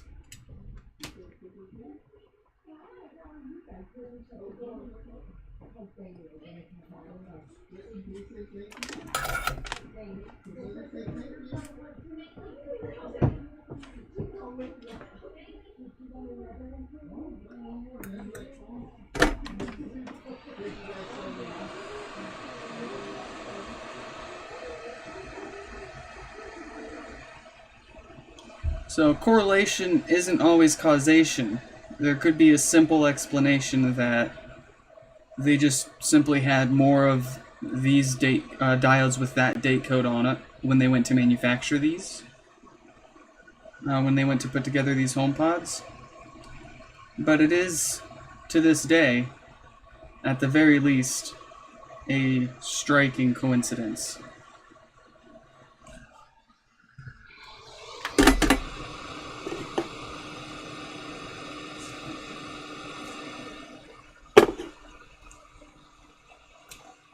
Looks like we got a little ball of solder that squeezed out of there. Let's get that out of here. There's no room for you in this board. Rest of that looks nice and square. Alright.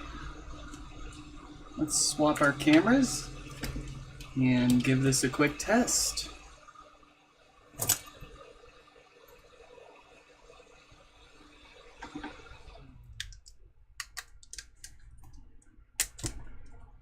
Power supply.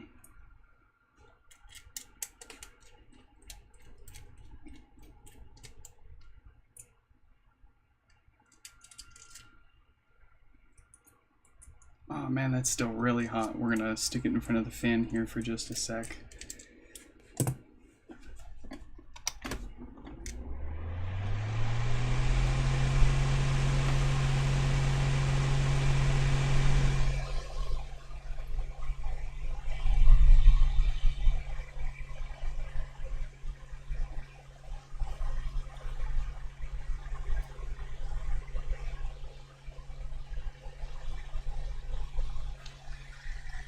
Okay, enough of that. Let's get a ribbon cable for the logic board.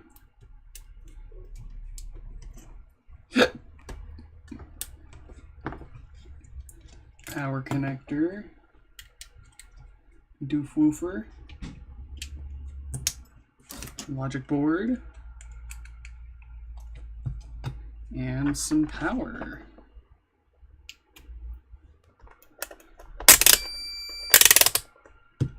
Alright, so that's powering on. We didn't screw anything up.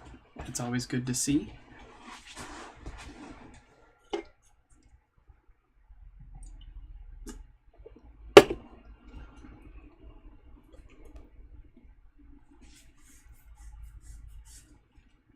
And do we have any offset?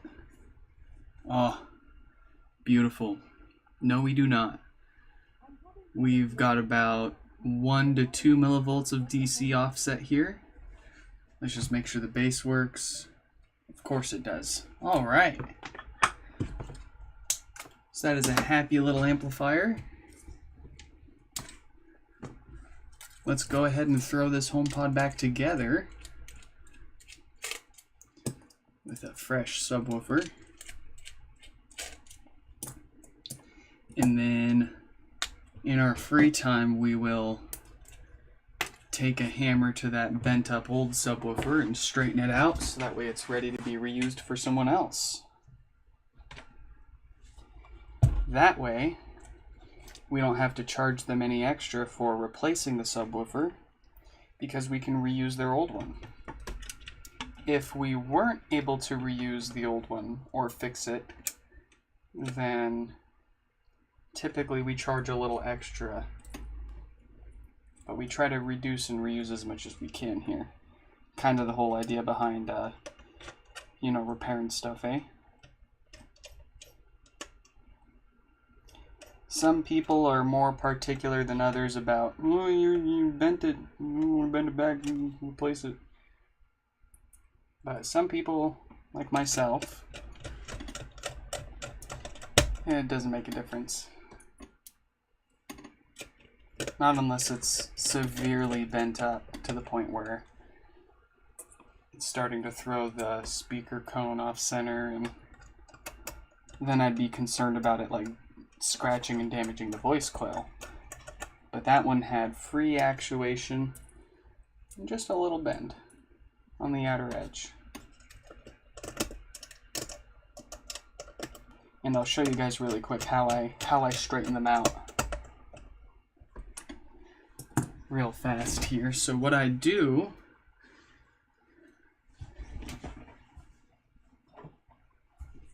here is another subwoofer just for an example here, but what I do is I just take an old ring and I put the subwoofer on it like that, and then I'll go around the edge here with a hammer and flatten that out, because that's the only part that typically bends.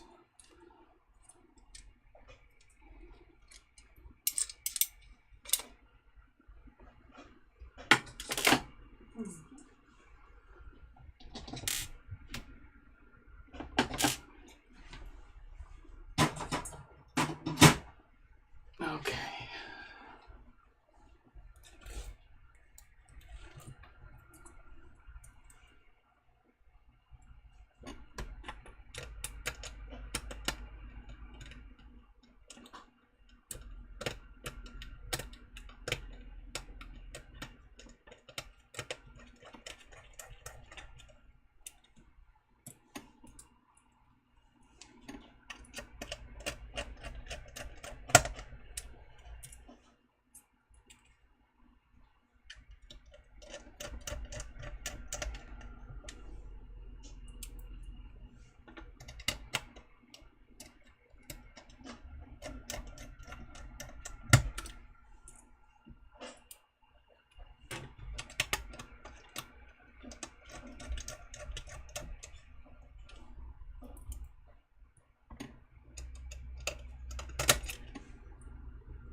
Okay, let's go to our parts shelf, find ourselves a good subwoofer.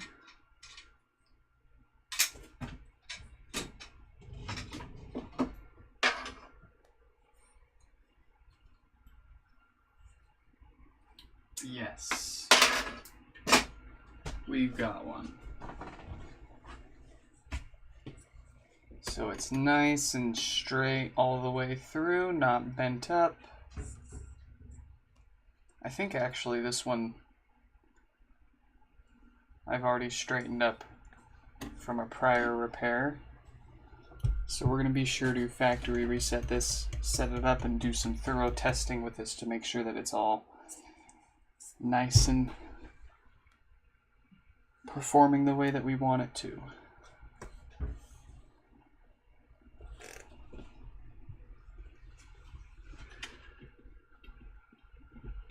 Stick our gaskets back onto here.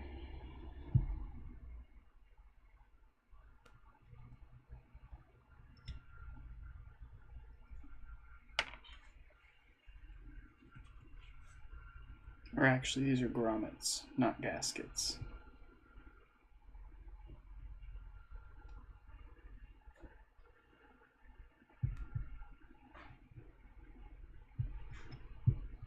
Excuse me.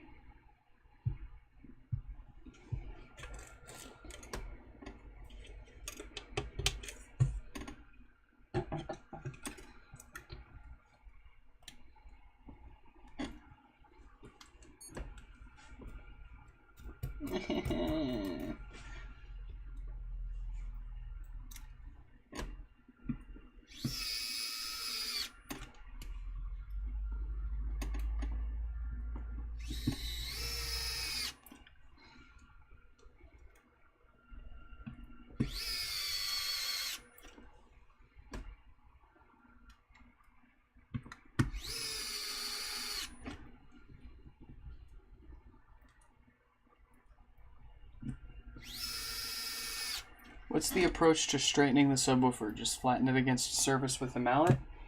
Exactly. I just showed this to a handful of you guys just a few minutes ago, but what I do, it obviously helps to have all the spare parts around for this, but you can really just use anything that works for you. But I like to use the old rings from the HomePod because when I put the subwoofer onto it like this, it leaves just enough room for the speaker itself to peek through and you're not like hammering on the actual speaker cone here. But what I like to do is get it set onto a flat surface like this, you know, because obviously if we just set it onto the table like this, you're bashing into your cone here. But again, so just grab something like this, stick it on, and then we just go around with a mallet around the edge here and flatten it out. And actually, it's a good thing I checked because this one looks like it could use a little bit of work. Let me see if I've got another woofer here.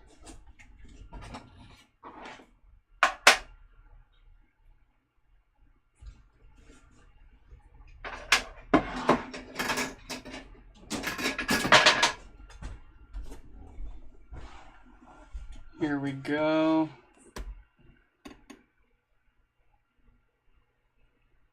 This one should be even better.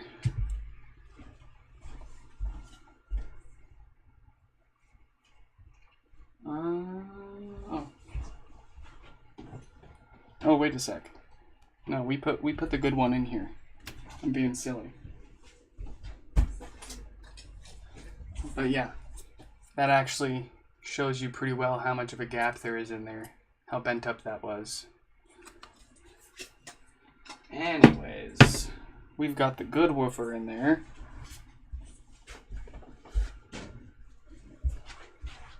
Already screwed in, just got one more.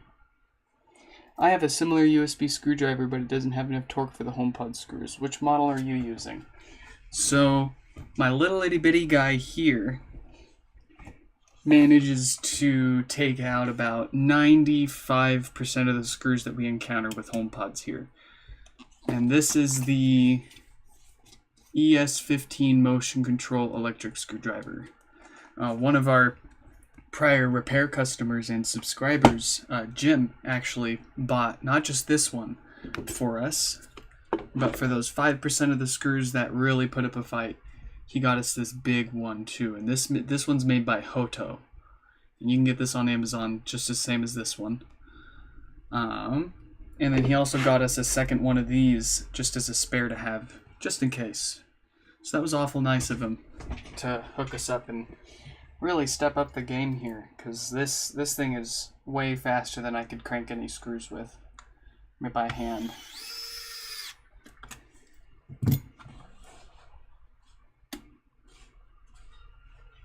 Alright, top basket.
There we go. Now, before we go any farther, I want to go ahead and reconnect this and power it on so we can listen to that setup tone again and make sure that everything is sealed well before we get too far into our reassembly here.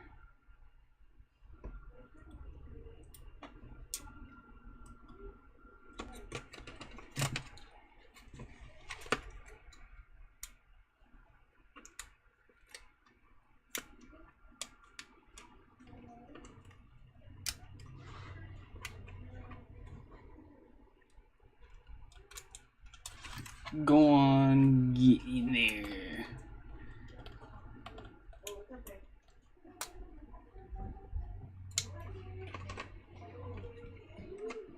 There we go. Let's grab our power cable.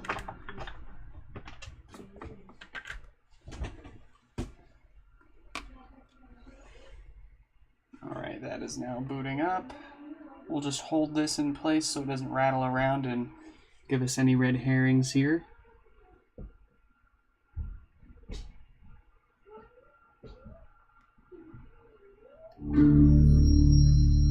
Beautiful. That's what I like to hear.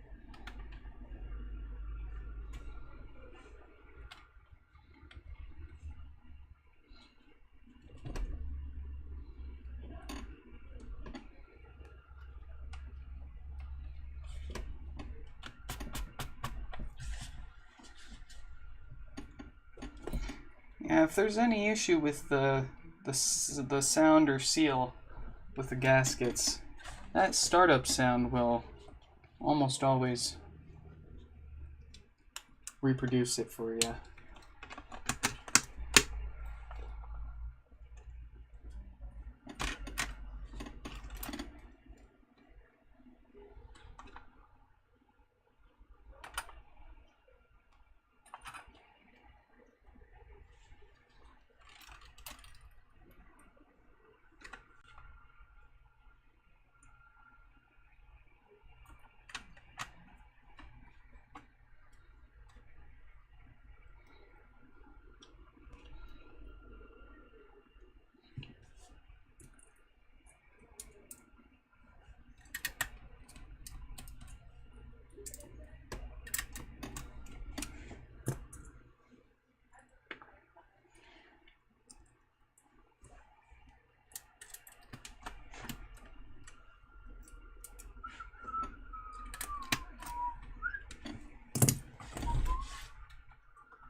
Have you opened any HomePod minis? If so, notice any assembly structural optimizations or fairly similar? No, so I have opened up this mini in particular, actually. That's where this speaker came from, was inside of this mini. So this mini doesn't even have a speaker in it anymore, because I knew it was never coming back from the dead. So I figured might as well take some cool parts out of it and dick with them. The mini is, well, so I'll say this. One of the only similarities is the fact that they screw the mesh tight with drawstrings, but it's actually in the bottom instead of the top. That seems to be the only similarity. It's got one single speaker with a passive radiator. It's got a completely different chipset, completely different internal hardware design, because the power supply is an external brick, whereas the OG HomePod has the power supply built in and you feed it 120 volt AC direct. So almost no similarities whatsoever. And actually the Mini, when I took it apart, it seemed like they put a bit of an effort into giving it some sort of at least like water resistance. It's not like you can like rinse it under the sink, but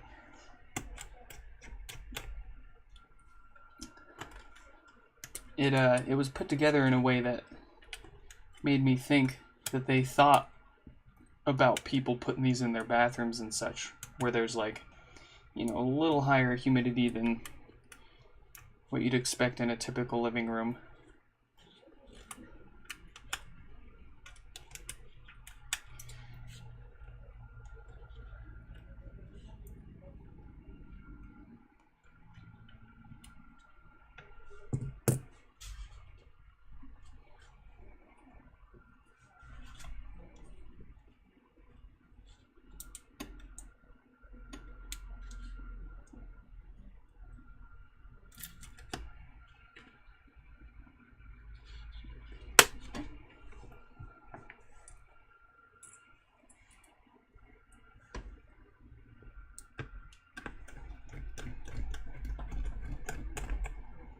Yeah, there's not a whole lot of room, pun intended, for there to be many similarities between the Mini and the OG.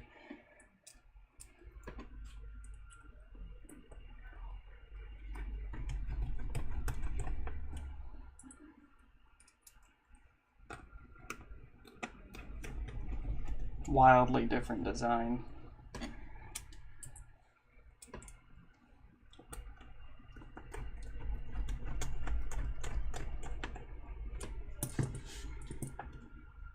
Okay.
All right, let's plug it in and see how she sounds.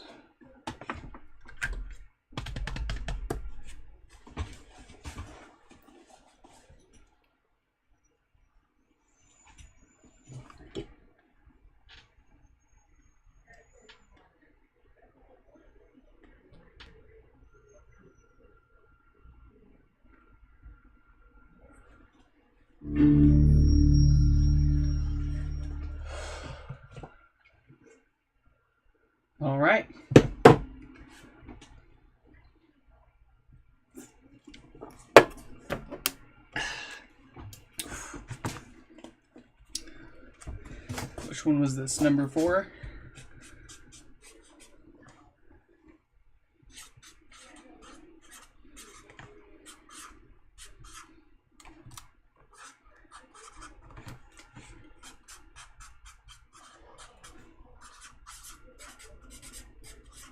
Alright, so folks, for all intents and purposes of the live stream here, this one appears to be fixed up and ready to go. Before I send it back, I'm going to set it up on my home and do some sound testing with it just to make sure that it's properly sealed and ready to go, but I'm not going to subject you guys to all the waiting time that it would take for that here. And also the setup prompt tends to mess with my cameras because I'm using iPhones for my streaming setup here. There's an iPhone 6 Plus or 6S right here, and then this one's an iPhone 11 Pro. So they love to kill the camera in favor of showing the HomePod setup screen. Haha, very nice. So we will set that up and test it after the stream here. In the meantime, let's get Andrew's HomePod out here. And if you guys want to see a slightly different power cable, here is a big Chungus 220 volt power cable from over the pond. And you can actually see why those guys have their shit down. And us Americans are still, well, using the imperial system. They all, and this is mandated, but all electronic devices have a fuse built into the power cable over there, and I think that is freaking neat. That is just, oh, why can't we do that over here? Why can't that be mandated? Because well, obviously if there's any sort of power surge, this fuse is more likely going to blow before anything inside of your HomePod craps out. So, also a nice little extra piece of insurance in case the HomePod itself goes haywire, starts pulling too much power. So anyways, because their HomePod here has no power, we're just going to really quick check that this fuse in the power cable itself is still good. We're expecting it to, though. Yep, that fuse still has continuity, which means it's still good. So we're going to pop that back in there. Hey, thanks for dropping by, Jacob. I'm glad we could get it fixed up for you. Keep an eye out after the stream here when we wrap up. It'll take us probably an hour or so after the stream, of course, but we will shoot you an email message with updates and get this shipped back home to you. So anyways, oh yeah, let's get the text updated there on the screen as well. Our last repair for today's stream. Andrew with no power. So let's plug in our known good power cable here just to double check their symptoms, get an idea of what we're dealing with here. So yes, no power, and about 4 watts according to our kilowatt. So pretty much everything we expect to see here with a shorted diode on the amplifier like most others. Let's crack it open and find out.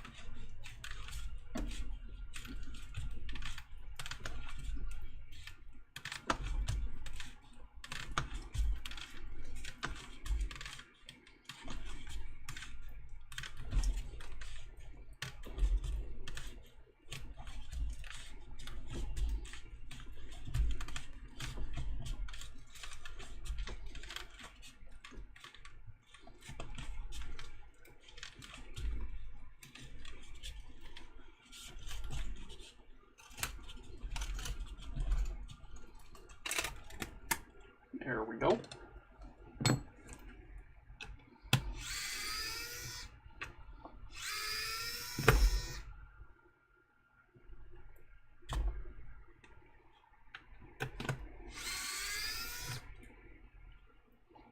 Hey, thanks for dropping by. Have a good one.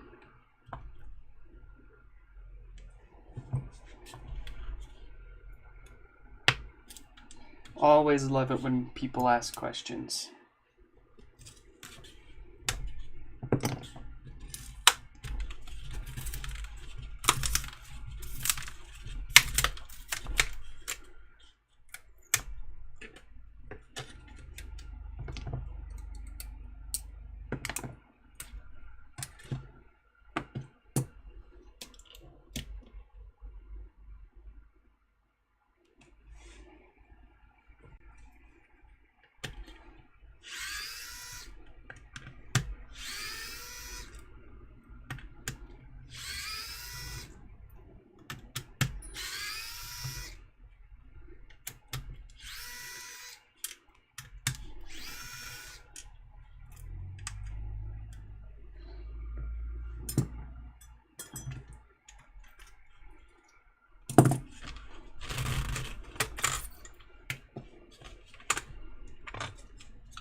more trick-or-treaters. Are they just gonna skip our house? Oh, they're coming! Take our candy.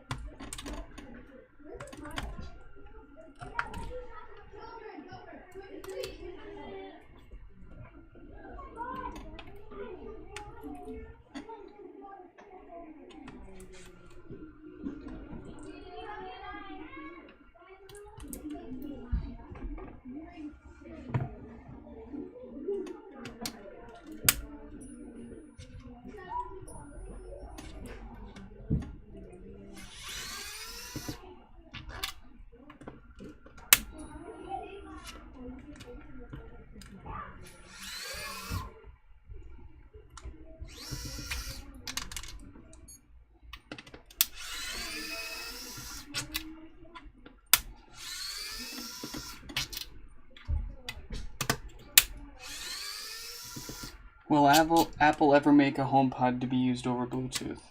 Perhaps, when Bluetooth becomes on par with Wi-Fi in terms of what it's capable of streaming, in terms of raw bandwidth and audio quality. I hate Bluetooth with a passion.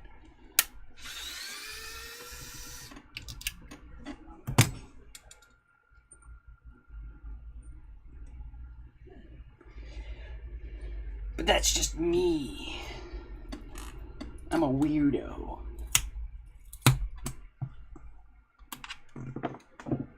Time for the pry. The final pry of the day.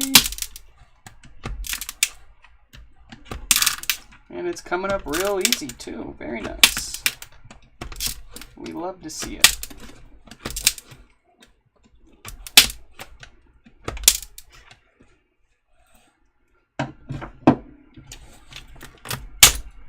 Yeah.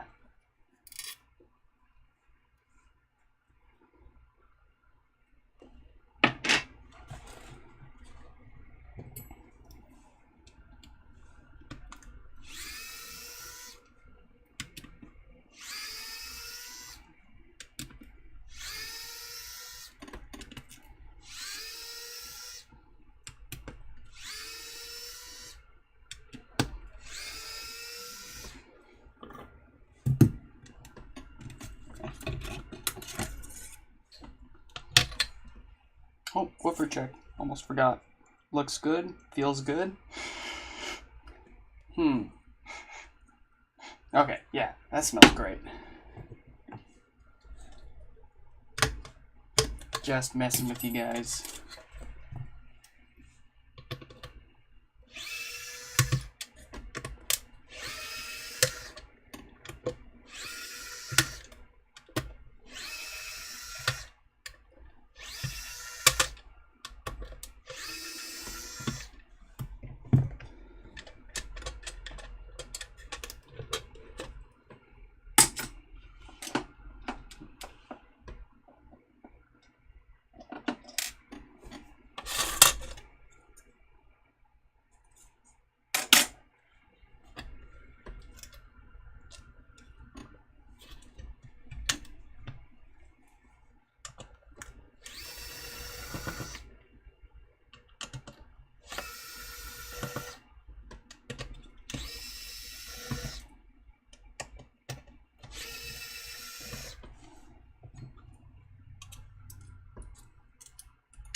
here we go. Ooh. Take a seat. Get close and comfy. 1748K there. Why am I not surprised? Let's make sure that diode's actually dead here. We all know what to expect though. Yep. Dead as a doornail.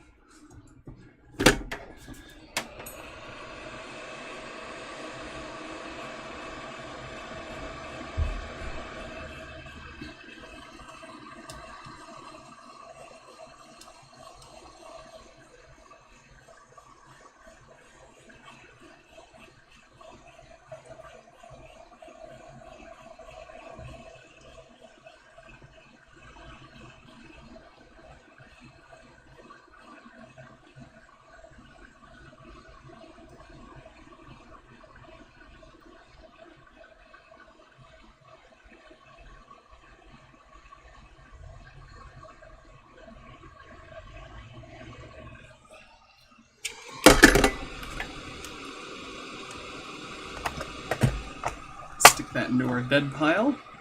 Grab a new one.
There we go.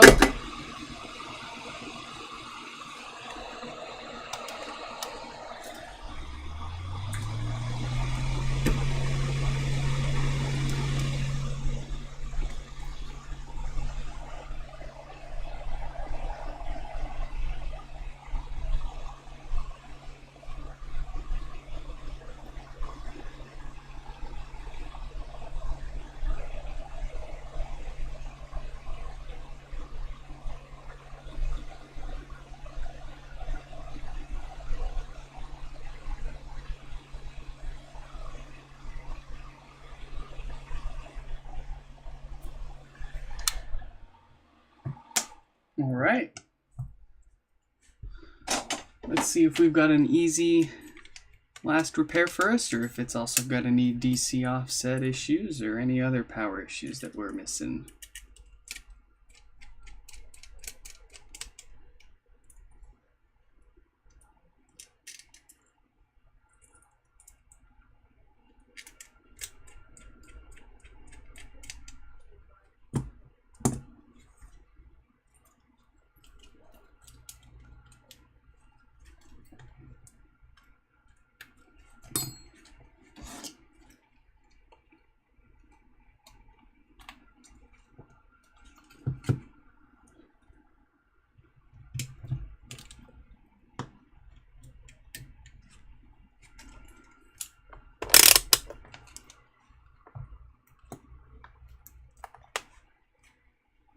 Here we go.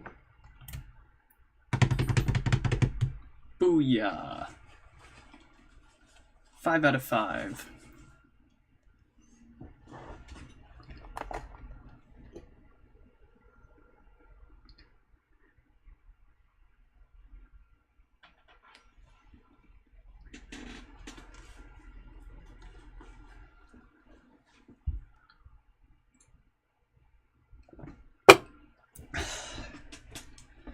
What do we got? Oh, yeah. We love to see it. 2 to 3 millivolts of DC offset. We are ready to rock.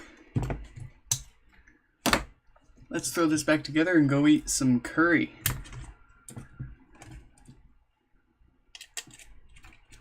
I can smell it.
Yes, indeed, Tim. Long day.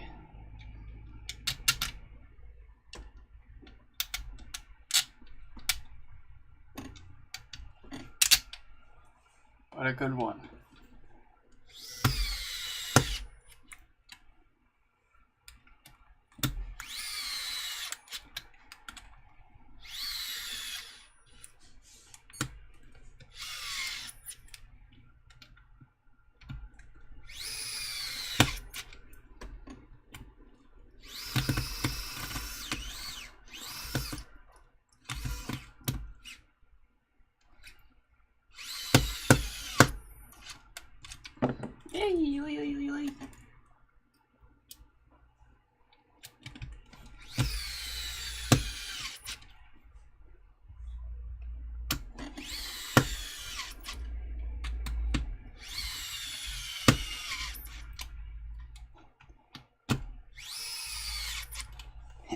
No match.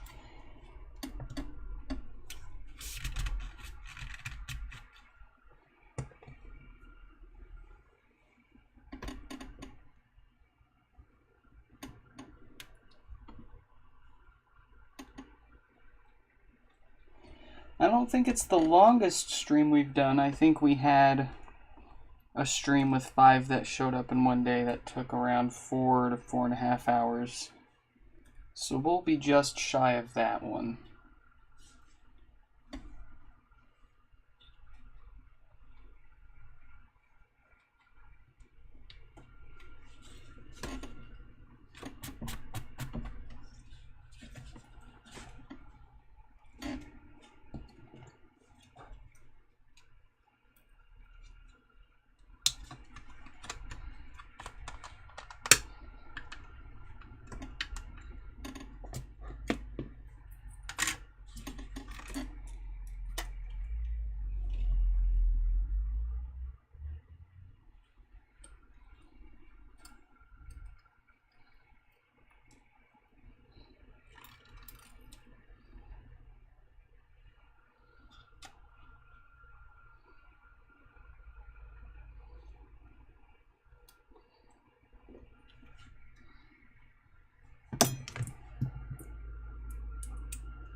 Because you got teleported to the future via map.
All right.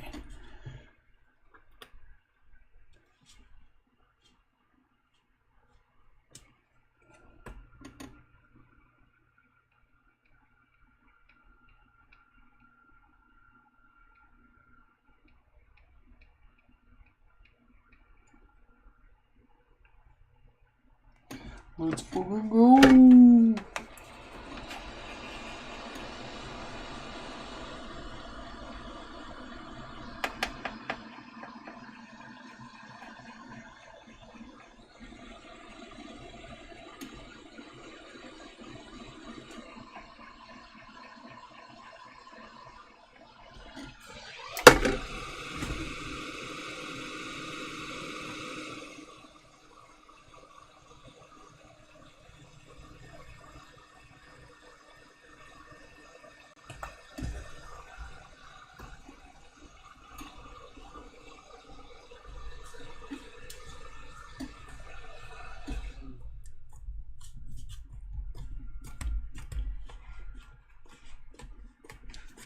All right, let's give it a test. Drum roll, please. I said drum roll, damn it. There we go. We got power.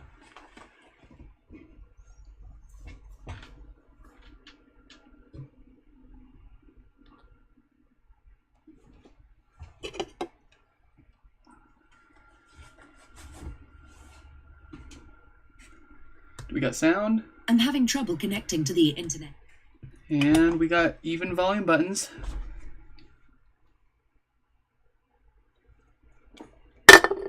All right, folks. We got everything sent in today, repaired and ready to go. Hope you all enjoyed this extended live stream repair today. If you have any questions about any of the repairs that we did here, or just HomePod repairs in general, feel free to leave a comment down below. First, of course, I suggest you always check the website, nixfix.com. It's at the bottom right of the screen there. Take a look at that. Head over to the common issues section if you're trying to do your own HomePod repairs. I've got diagnostic steps, ways to repair it, and any of the parts and specifications of those parts that you may need to replace. I've also got my contact info up there on my website if instead of trying to do it yourself, you'd rather just mail it in and be here on the channel to get fixed up. Hope you all enjoyed watching, and I'll catch you in the next one. Goodbye!